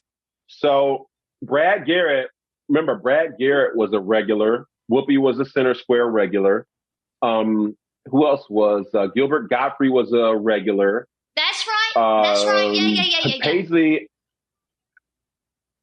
I don't remember if Paisley was a regular or not, but Garrett, I want to say, was doing double duty because I think he was doing Raymond and he was doing Hollywood Squares for them. Mm-hmm. So, and then Godfrey, was another regular. So yeah, they mixed us up. So it was the regulars, and then they did because we did 2 shows. They did 2 shows. We did 2 shows. So yeah, that would have been the week. I think it was just we were on for 4 shows that week. Yeah. T-Bird, how was sharing a square with Frank? It was great. I mean, Frank was my guy. He from the start, he's all I had. So it was great. You know, Frank, he's straight man. So, you know, you gotta love Frank. Mm-hmm. You gotta love Frank. Hey, so, Clarence, so I had forgotten about Brad being on there, but you mentioned everybody loves Raymond. So I just want to ask your opinion. I think that Rob reminds me of Raymond. What do you think? Ray Romano. I do. I just think he reminds me of Ray Romano a lot. Yeah. Clarence, you big Everybody Loves Raymond guy? No, man, not really. They didn't have no damn black people on that show, man. In fact, Brad Garrett made the funniest. No, I swear to God. So me and Brad Garrett actually, he was like, you watch the show? No, I was like, no, man, you don't have no black people. He was like, oh, shit. He was like, you and Paul Mooney got rest his soul. Paul Mooney, comedian, just passed away. And Brad Garrett said Paul Mooney made a great joke that it should be called Everybody Loves Racism. Oh, no. Brad Garrett said that shit. I was dying laughing because that's exactly some shit that the late, I can't believe he just passed. Yeah, this week. The late Paul Mooney would say. So, but no, man, it was never one of my things. So, it's, but I mean, shit, look now, man, CBS is definitely changing, right? A lot of diversity and hopefully that'll extend to Survivor and, all that good shit, man. So, so we'll see. And Clarence, hey, did you ever hear from, I want to ask you both this. Have either of you ever talked to Jeff? Have either of you had a conversation with Jeff since your season? Like an actual conversation? I've talked to him a couple of times. Yeah. I got to tell you my last conversation with Jeff Probst. Go ahead, T. It was 6 years ago and he said to me, T-Bird, you're not going. Wow. That's all it was. That's the only conversation since after I've had with him. I'll never. Wait, hold the fuck up. He told you you weren't going. He called you and said you're not it was going? on TV. No, they did it live. He said it in front of the whole world. They made T-Bird sit in an audience. They could tell her she wasn't going to be on Survivor. Yeah. Oh, that's for second some chances, bullshit, CB. man. Are you serious? Yeah. See that? Listen. So listen, the second chance thing, I don't know if CBS listens to this show, man. I don't know if they watch, and I don't really. Yeah. When I left the show, the coolest thing that ever happened to me, man, was this. Mark Burnett, I'll never forget this. I get voted out. We went back to our little village or whatever it was, man. And so, you get a chance to sit with Mark or whatever. And Mark said, what happens next is up to you. Doors might open, they might not. But if you get a chance, do something with this. And when I say do something with this, like take this time while you're here. And I think he was talking about, going on safari and being a part of the, because I was the last person, I was the last one of the non-jury members. Yeah. And so we got to go on this amazing safari. And when we went on this amazing safari, man, and that's why I say I'm in debt to them. 24-year-old kid from Detroit, Michigan, man. And I'm in Africa and I'm in the Chulu Hills and I'm hanging out with the Samburu and I'm at the Masai Mara watching the wildebeest migration and I could see Mount Kilimanjaro and Lake Barango and went to Savo, to Patterson's Island Camp and all of this. I went to frickin' the Indian Ocean and Mombasa and all these places. I mean, I saw Africa.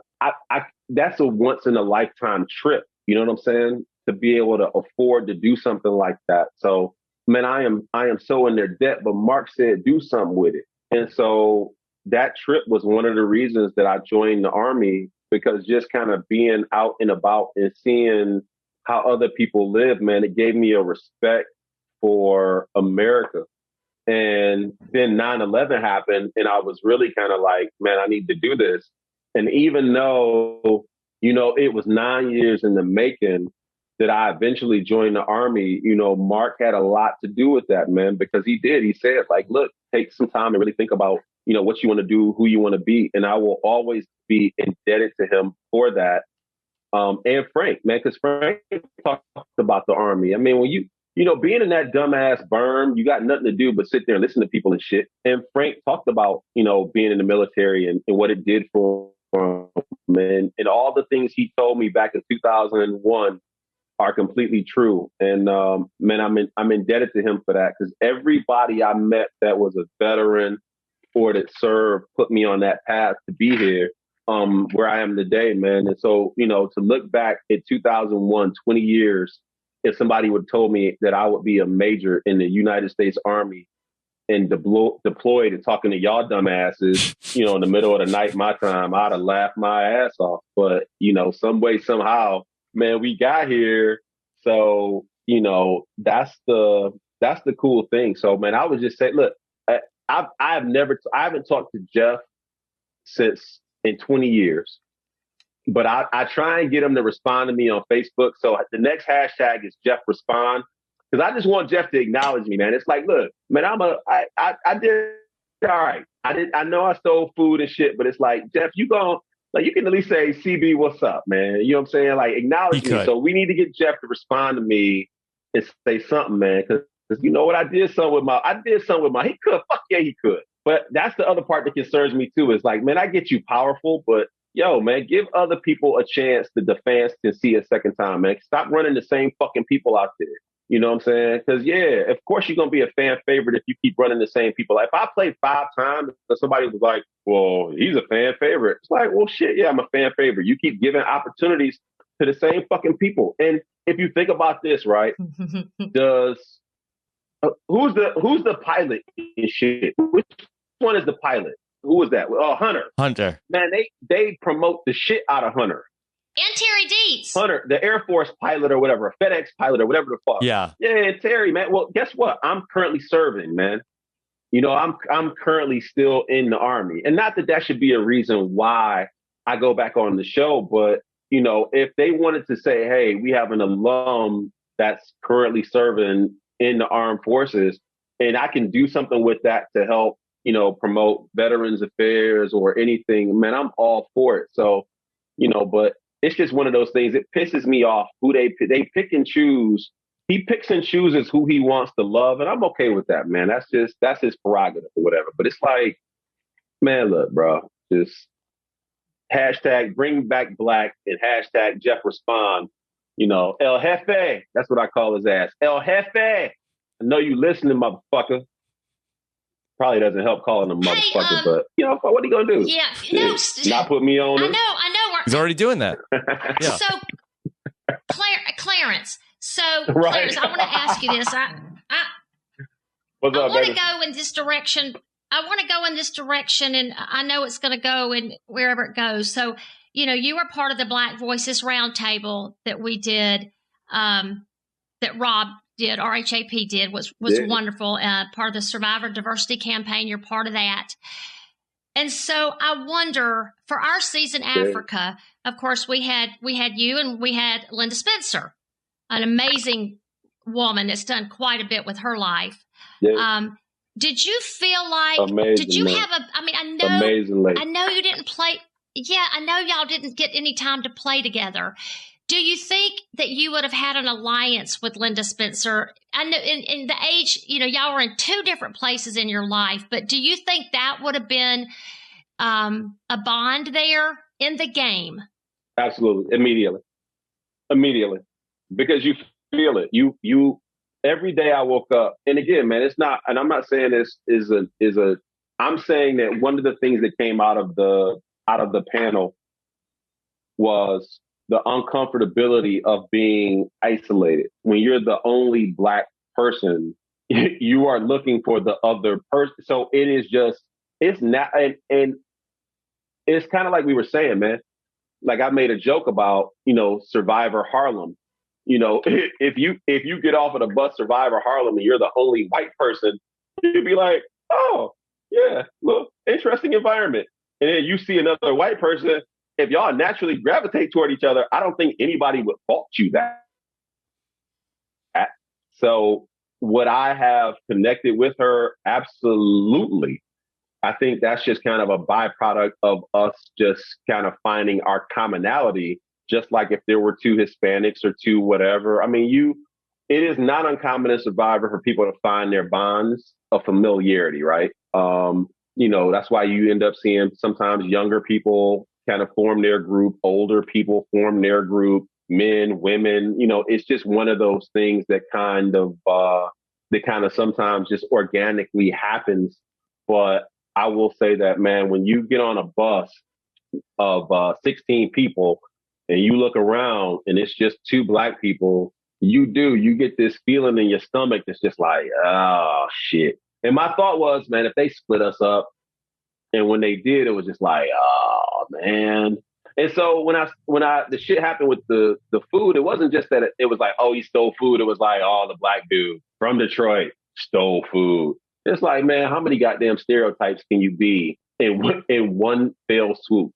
And it was just so, yeah, you feel it. And yeah, I would have bonded with her. Clarence, you might find this interesting, and I don't know if production before the game started approached you and asked you any questions. They actually asked me one question before the game started, and I'm like, wonder why they asked me that. They asked me what I thought about the Black woman, what did they ask? Something like, what did I think? And I'm like, what? I mean, I didn't understand the question. I didn't understand why they thought might be a problem. So I don't know if they thought because I'm from the South that I'm not sure. I mean, I never thought of it. And I always wondered why they asked me that question. Did you get asked anything before the game started about how you might get along with one of the other players? No, not at all, man. But I will tell you that it was not lost on me that that production was not very diverse. It was not lost on me that when I went into that room to interview, that room was not very diverse. The Hollywood Square set was not very diverse. I mean, there's a pattern there. And that's not to malign CBS. I mean, I think that the network in and of itself has admitted that, it definitely diversity they've got to get better. I think they've at least been kind of fair about admitting what they were. And I give them kudos for that, man. Those of us that had to play during those conditions. And I mean, listen, I remember just literally being like, at one point I was like, damn, can I get a cameraman? Can I get a sound dude? Like, man, did any brothers work on this damn? Like, it was just so lacking diversity to the point, again, it created an uncomfort, but it's like we were saying during our panel, man, you almost became comfortable in being uncomfortable and hiding how uncomfortable you are and just putting a smile on because you had no place to go. You know what I'm saying? Like, I think we had Linda Morris, who was like one of the escorts or aides or whatever, man. Thank God for Linda, man. I praise the Lord, Linda Morris, my angel, because she was someone of color that I could have a conversation with, and just talk to, and she wasn't afraid to call bullshit. And then there was a few, I think Joanna was another one, man. So, but again, we're talking about Joanna. Outliers, but when your decision makers are all of a certain archetype, then it's like it's like, come on, man. You know what I'm saying? So, and again, man, I'm not accusing anybody of anything. I'm just stating the fact. It's like we all said, man, it's important that you hear what people are saying. I think that's what the Me Too movement is about. I think that's what the Black Lives Matter movement is about. I think that's what people are trying to say is just, man, you gotta, when people are telling you that they are having an experience that is different from yours, it is incumbent upon you to listen. You don't have to agree. Just listen and then ask yourself, hey, does making our environment more diverse, would that amplify the better parts of who we are? And if the answer is yes, then you do that. There was clearly something going on in Hollywood that had to do with the fact that the people making decisions were very much male and pale, and women weren't being treated fairly. That's a fact. It's just a flat out fact. So, I'm hoping that whatever happens, whether I play Survivor or not, what I'm hoping is that it becomes a reflection of the best parts of who we are, and that the tokenism stops of having just one of this or one of that or whatever, and that you just put the best possible candidate out there and not just your onesie twosies, just play. Put the best group out there and let them play. Or you know what I'm for? Rerun a whole season. Bring everybody from Survivor Africa back. Run that shit back, except this time make it Survivor Hawaii and put us in a hotel and let's see who'll win that shit. Run it back, man. That's what I said. Mm-hmm. Think of how cool that would be to run seasons, run an entire season back. You know what I'm saying? Run it, because look, if you did our season over in Africa with no 9/11 now, so we can play. And now you put us near some fucking water, because there is water in Africa. Put us like near the Dead Sea and shit, where we can float. You know what I'm saying? Mm-hmm. Like, let's do this shit right. Run it back. 20 years later, 20-year reunion. Run that shit back, Jeff. Yeah, who would win, T-Bird? LFA, hashtag Jeff Respond. T-Bird, who's the winner of that season? Who's the winner of Survivor Hawaii? Survivor Africa 20-year reunion. In Hawaii. In a hotel in Hawaii. Yeah. I think Right, Clarence, no, in Africa, Clarence Survivor, has it now. No, let's say Survivor Africa. Yeah. Survivor Africa, Dead Sea.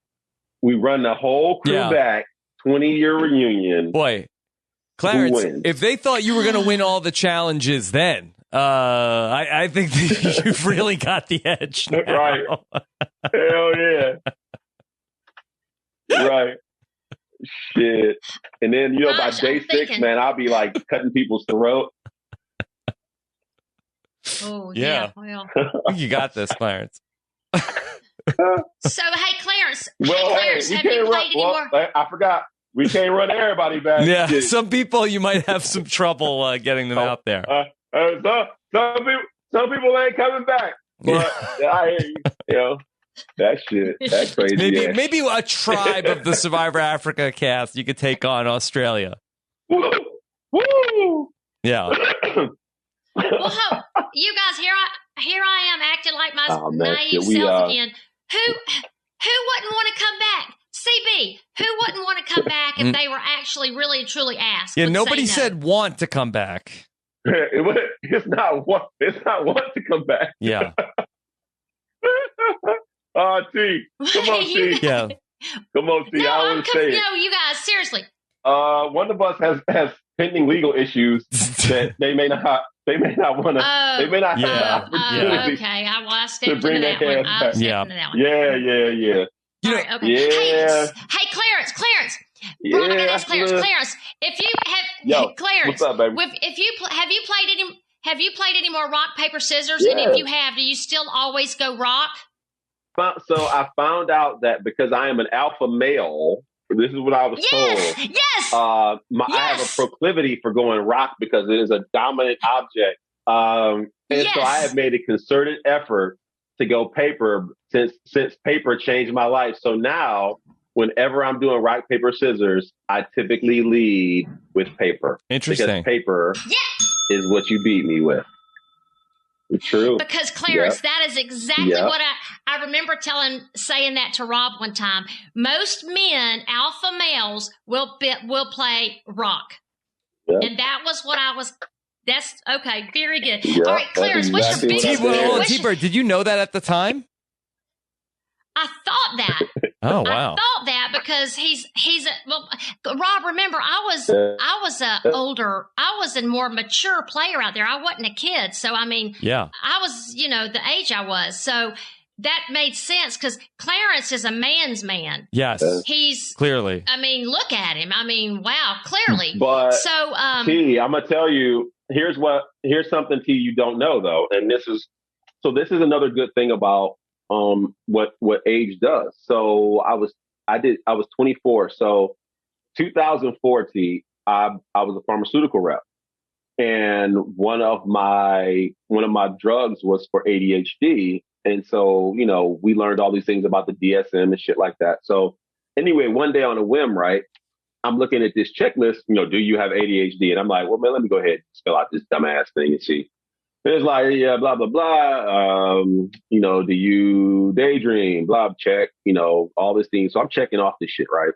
So I give it to the doctor. I'm like, hey, look, here's one of the things. Here's one of mine. I filled it out. He was like, oh, shit, you have ADHD. And I'm like, wait, what? He's like, yeah, you didn't like, and I'm like, no. And it's like, dude, you can't just sell this shit. You got to know what you're talking about. So he was like, look, so I redo it. I take 4 different exams, right? They all say ADHD. And so they're going through and they're like, yeah, man, are you just impatient? I'm like, yeah, I'm freaking dying. And one of my doctors is like, yeah, that's probably why you lost that damn rock, paper, scissors. And I was like, wait, what? He was like, yeah, he's like, dude, was your arm? He's like, could you have stayed up there all day? And I was like, oh God, no, I was dying. They was like, no, I mean, in terms of your physically, I was like, oh no, physically I was fine. They were like, so the truth is, T, is that that my ADD was on fire. Like I was like, man, this shit is horrible.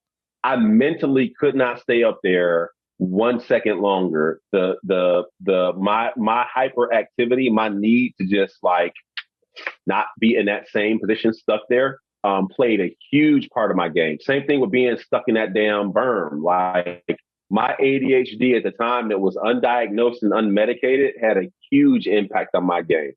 So that's another little known fact about our little rock, paper, scissors is I just wanted it to be fucking over with.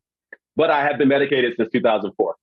So did you have any suspicion that you could have been the person who was voted out? Because I always thought that, Clarence must have known he was on the hot seat. So that's why he's hanging in there so long in the challenge. Yeah. So remember, my thought was this, right? My thought was, look, one or two things is true. I'm either going to win immunity and then I got to figure out how to get to next week, or I'm safe. And that's why I was kind of looking at Lex and trying to get a feel. But then there was another, and I don't remember, but I remember by the time I looked at T, I just thought, okay, look, it's a 50-50. Because she looked like she could stay up there. Maybe she could, all I knew was this, man.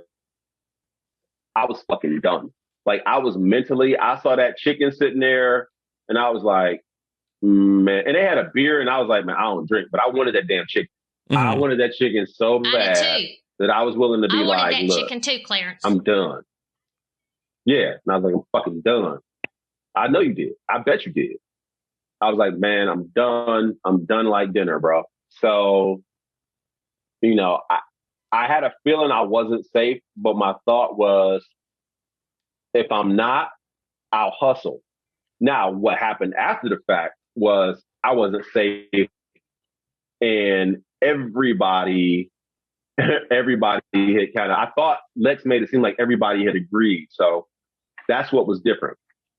Yeah, everybody didn't agree. But that was the thing that was different. Everybody didn't agree.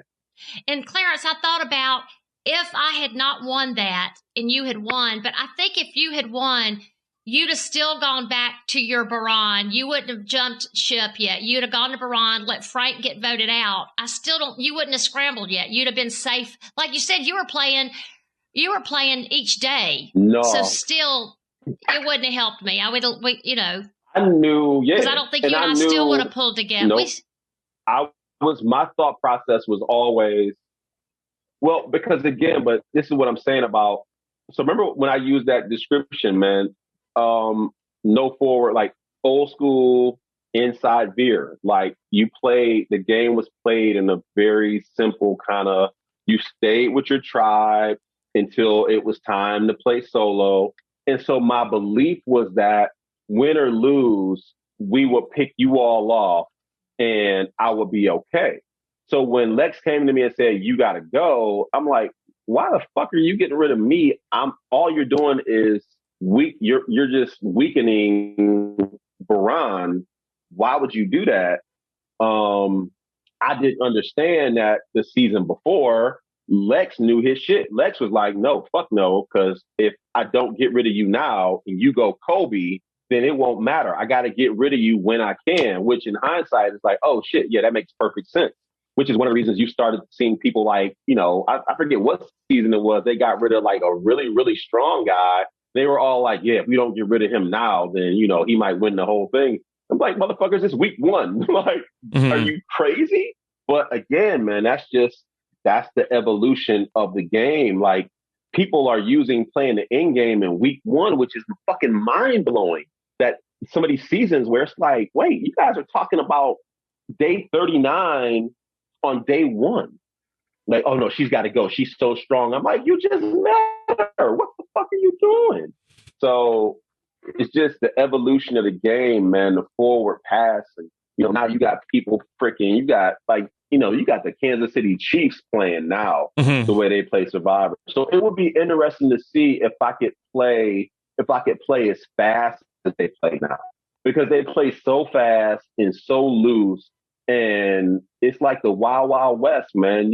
People are fucking lying, and you got fucking people out there sexually harassing and shit like that, which is a whole different crazy ass thing. But it's just the game is just played at such a breakneck pace that it's like I don't even see so much strategy anymore. As I just see people fumbling over strategy that you don't even need to implement. You know what I'm saying? Like one group, it was just like, yo, just win your fucking challenge. Like they're already talking about the fact that they were going to probably lose the challenge. And I'm like, yo, man, that's crazy. Just play. If you just win the challenge, you ain't got to worry about this shit. So it's an interesting, the way the game is played now, man. I wonder how well I would do. I think you did great. Your social game is so strong, Clarence. And I know you're still strong physically. So the social game is a big part of the game. I mean, you can always fall back on, hey, I'm in my 40s now. I don't have it like I used to. I mean, you can always fall back on that. Not that it's true, but I think you do great. I do. No, look, I look good, girl. I look good. I mean, let's be honest now. Brian Gumbel said you had the best abs ever. Perform, you know what I'm saying? I can still perform. But I think I would be a lot more, hey, look, ever. Now it's not an 8-pack now. It's down to like 4.5, but it's a solid ass 4.5. Solid ass 4.5. No, man.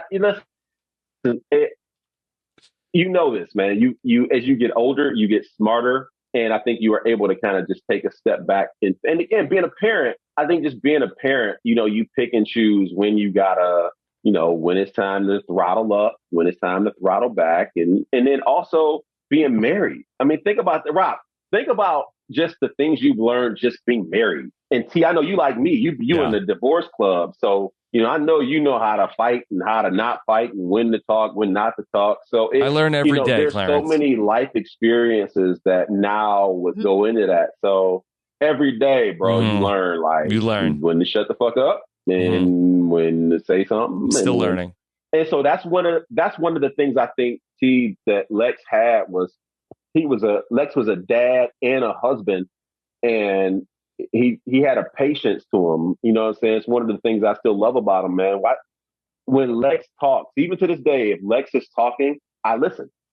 Like I still very much listen, and I know I'm going to get some nugget out of it, man. He's just he's an amazing dude, man. Amazing dude, charismatic, and just like I said, man, he's on my Hall of Fame board of father, husband, just fucking great dude. His wife, man, I love them people, man. Great people, great freaking people. Hey, Rob, let me ask Clarence if he wants to do this, just because I know his reactions and his descriptions are going to be like over the top awesome. Okay. All right, so Clarence, I want to do a little game that I've just named. We've done it before, but I finally named it #Bringing Your A Game. So I'm going to name some of our players from Africa, and just give me an adjective an adjective or just a brief description, All right. whatever you want to do, because I know it's going to be hilarious. Okay, here we go. First one, Kelly Goldsmith. Oh, the brain. The brain. All right. The All right. brain. Good. Like Kelly's Big a Tom. fucking like All right. Kelly. Listen, hey, real quick. Kelly does some shit. I'm not even smart enough to really understand what the fuck she does, but she's the brain. All right, Big Tom. Hillbilly. Brandon. Oh, sweet. Jesse. And I do mean sweet. Gay in the best way. Hot. Still hot. All right, Jesse. Oh God, Jesse's still a 4-alarm fire, man. She really is. Lady Diane. Mom, man, like mom. All right. One of the best moms I've ever met, and then also just mom to everybody, man. Just she genuinely just is one of the most motherly, warm people that I know, man. Love her. All right, Ethan. Tough as fuck. All the respect in the world, man. Tough. You can't get through what that kid, or I say kid. You can't get through what he has gone through and not be tough as fuck, man. As someone that lost a parent to cancer and seeing what it does to the body, man, that kid is not say kid, like I don't know why, but I just Ethan will always be, because of his spirit, he has just kind of a boyish, youthful spirit. I always think of him as a kid, even though I think he's older than me.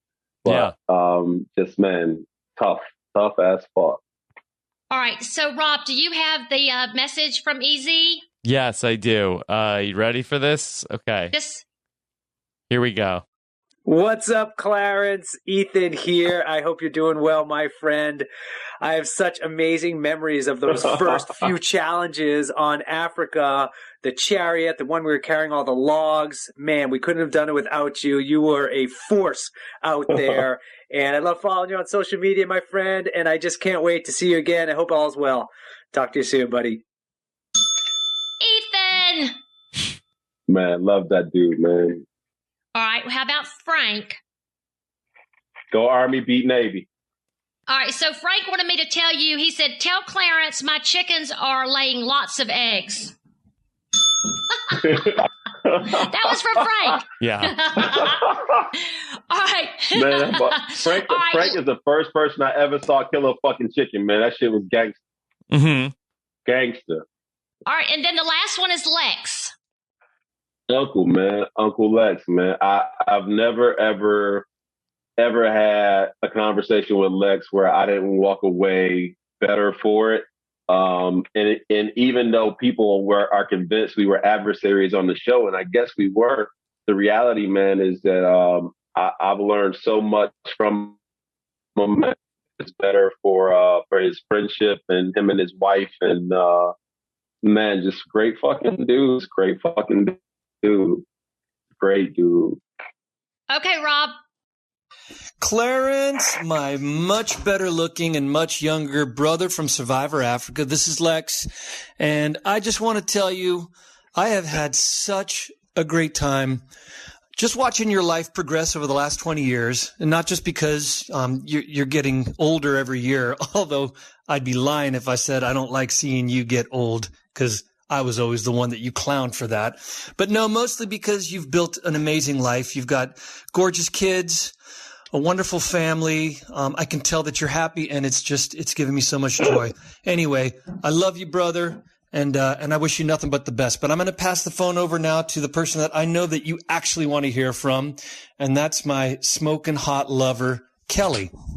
Hey, sexy. How are you? I'm watching the Giants, and they're doing pretty good this year. Just checked your team, and they're not doing quite as well. Hopefully, they'll meet in the end, and we can have another World Series. Anyway, stay sexy, and I love you. Love you, brother. There you go. Wow. Oh man. Clarence, that's for you, sweetheart. And man, this fucking game, man. This game changed my life, man. And that's what I mean. Like, play again, not play again. You know, this dumbass game, man, has given me some of the most amazing people, some of the most amazing experiences. It still opens up doors for me. You know, the game was never my life, but I love what it has added to my life. And I'm so grateful for that. You know what I'm saying? And even these dumbass fans, man, that just, you know, bombard me with these crazy ass questions. You know, I answer every one of them because, man, without the fans, we wouldn't be here. So, and again, man, it's crazy. Like 80-something thousand people follow your dumb ass. Mm-hmm. But I cannot believe that. And you don't sell crack or like fucking Kool-Aid. Not that you know of, Rob yeah. Kool-Aid. Because it's like, you got to be doing something, man. Fucking 80-something thousand goddamn people following your monkey ass. That's like the craziest shit I've ever heard in my life. I wouldn't pay me money to fucking follow you. For what? The fuck are you talking about? And I'll follow. Where's Benjamin Button at? He's the one I want to know. How the fuck 12-year-old ass? So yeah, man, this shit's been it's wild, man. Maybe my kids will play one day. You know what I'm saying? I'll be old enough to play with my kids. Yeah. Do a blood versus water? You go out with them? Yep. Be back on Survivor in my 60s with my children. Hey. Let me ask you something. I already know you want to play again, and I'm crossing my fingers that happens, and I think it very well could. But other than yourself, and take me totally out of the equation, other than the two of us, who do you think deserves a second chance from Africa? Yeah, man, that's easy. Diane. Oh wow, Diane. Lady because Di. Okay. That lady. Yeah, and I'm gonna tell you why. Because that lady took a postal route. She was a postal worker, and I mean, you're talking about being on your feet, single mom, tough as hell, and she got sick. And I mean, aside from everything that happened with the beans, man, you know, a lot of people don't know, like, Di got sick, Jesse got sick.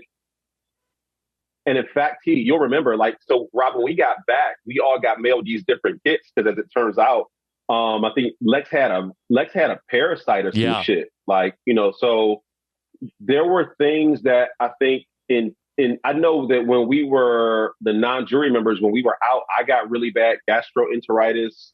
I think Dr. B got a little bug in his tummy. So, you know, I always kind of wonder with Diane, because she was physically fit. Diane was fit, man. And I know she was tough, but again, when you're sick and trying to play this game when you don't feel well, man, God, I can't imagine. When we were out, just the non-jury members, and I was sick, I could not imagine trying to play this game feeling that way. And that was one of the reasons we voted Jesse out. Jesse was just sick. She just couldn't play. So it was just an easy choice to make, given that she couldn't really perform her best. So our first two cast-offs were because of illness. Diane just, like, she was just like, that first night she was struggling, and then after that challenge and no water and shit, and Jesse was right behind her. So the first two people we got voted out because they were sick, and that was our postal worker and our Orlando cop, and they were both tough as hell. I know for a fact they were tough. So yeah, I would say Diane. You're man. right. I would love to see what Diane could do if she was healthy. I would love to. She never got a chance to play, and I feel bad for that reason. Rather her than me, but hey, you know, it still would have been interesting to see what she could do. Yeah. Clarence, I know you got to get some rest. Thank you so much. I've been so excited. As you know, I've been bugging you for the last few weeks. I've been excited to talk to you. Thank you for giving up your time for us. Yeah. Hey, T, listen, I love you so much, man. Put some goddamn clothes on Instagram, man. Stop doing videos in your damn bikini all the time, man. You like wear some slacks. Put some damn slacks on. Put like a hoodie on. Slacks. Stop running around half naked for every damn video you got to do. I know you're beautiful women, man. I know you beautiful women, but like hashtag put some damn clothes on. Like seriously, man, we love you. Just think of this as an intervention. Put some damn clothes on. You know, Glenn gonna have like don't do that to your husband, man. Like you're gonna have people out there trying to chase you down and shit. So just baby, put some clothes on. On a serious note, Rob, man, I love you. I'm happy for your success and your fans. I want to thank your fans for letting me hang out with y'all. I will say this, man. If it wasn't you two motherfuckers, because I am deployed, man, there is no way in hell I would be doing this shit from 6,700 miles away, other side of the damn world. But just everybody, man, just continue to pray for all service members, man, that are out and about doing what we do. For the greatest country on the planet, man. It's like this shirt says, land of the free because of the brave. So, you got a lot of great men and women doing a lot of great work, man. It's the greatest country on the planet that we get to celebrate a dumbass game because, people stand vigilant. So, trust me, I would not be up at this hour, except I love you two motherfuckers, man. So thank you for having me. Yeah. Clarence, you're the best. We really appreciate you spending time to talk to us, and you always keep us laughing. And so it's so nice to hear. Yeah. No, man, I appreciate it. Tell Benjamin Button get out his mama goddamn basement. Yes, and Chad. Yeah. Chad, who his daddy is, man. Yo, we'll tell him. Hey, Rob, I got to go over these couple of things to make sure we've got this right. Hey, Clarence, so I want to make sure the listeners know. So these are the hashtags that we have, some of them. Hashtag Bring Back Black. Hashtag Sexy Black. Hashtag Rosie O'Donnell, give Clarence his Saturn. Hashtag Chad's daddy. Hashtag Rob's Kool-Aid. Hashtag T put some clothes on. And then hashtag the best one, land of the free because of the brave. I love you, Clarence Black. I love y'all, man. Be good. I'm out of here. Bye, Clarence. Be safe, my dear friend. I love you. I will. Bye. All right. Bye. Bye, CB. T-Bird. There you have it. Clarence Black. I love that guy. Yeah. I love T-Bird. that guy. Let me just say that this interview was sponsored by our friends over at Geico. Do you own or rent your home? Sure you do. I bet it can be hard work, but it's easy. Bundling your policies with Geico. Geico makes it easy to bundle your homeowners and renters insurance along with your auto policy. It's a good thing, too, because you have so much to do around your home. Go to geico.com, get a quote, and see how much you could save. It's Geico Easy. Visit geico.com today. That's geico.com. T-Bird, I did have a Survivor Africa question or two for you about the logistics that we didn't get to ask Clarence. Okay. After watching the season this week. So we saw Clarence famously that he almost got trampled by elephants when he had to go make a trip to the bathroom. But we also saw at nighttime where the lions and animals would be right outside of the boma. So one of my questions was, what happened if somebody needed to go to use the restroom at nighttime? That's a great question. And I know for me to say,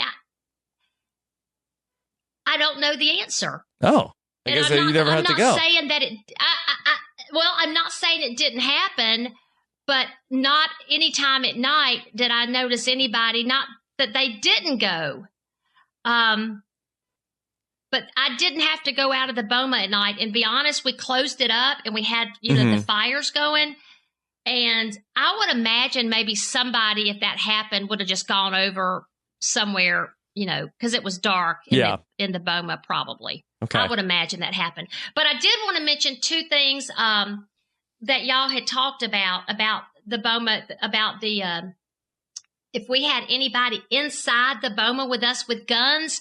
We did not. I noticed the tribesmen that had guns were when we were walking for water. Mm-hmm. That's when you could see them in the far off distance. I mean, they weren't close. But as far as inside our boma, I never noticed anybody that had any guns with them there. Because I know that was something that you and Haley and Lindsay had talked about. So Okay. nobody in the BOMA that I noticed. Got it. Yeah, and also I just want to say again to the listeners that Clarence was, halfway around the world in talking to him. So at certain points you probably could notice there's a little bit of a delay between us talking and when Clarence would hear what we were saying. Again, that was great that we were able to get with Clarence this week. It just wasn't under the most ideal podcast recording situations, but we really appreciate Clarence being with us today. Yes. Yeah. All right. I can T-Bird. see him play it again, Rob. Yes. I think it's a possibility. I really do, because they have the diversity too. initiative where they're going to cast, 50% of the people that they're going to bring back or bring into these seasons are going to be people, Black, Indigenous, people of color. And if they do an all-star season, I really think they're going to give a second look to some of the different Black contestants, especially that maybe would be deserving of a second shot, and they just never thought of them before for another go round. And Clarence still looks great, that he physically can still do it, and I think that people would love to have a throwback. Yeah, and when he's he so played, funny. like you said before, at 24. Yeah. At 24 as a kid. I mean, his confessionals, we missed out on his confessionals. They would have been gold if he'd have stayed in the game. But now, I mean, not only is he old school, father, husband, still in shape, armed forces, major. I mean, and there's so many things that happened to him since he played. I can absolutely seeing him in the running. And Okay. I hope it happens for him. All right, T-Bird. So anything else going on for you this week? No, I've just been so excited to talk to Clarence, and I've worked this week. That's about it. All right. Well, of course, you could follow at T-Bird Cooper on social media. You didn't let is Clarence going to change the way you're going to be looking at your Instagram videos now? Absolutely not. Okay. Yeah. Well, you do whatever you Should I? want. Yeah.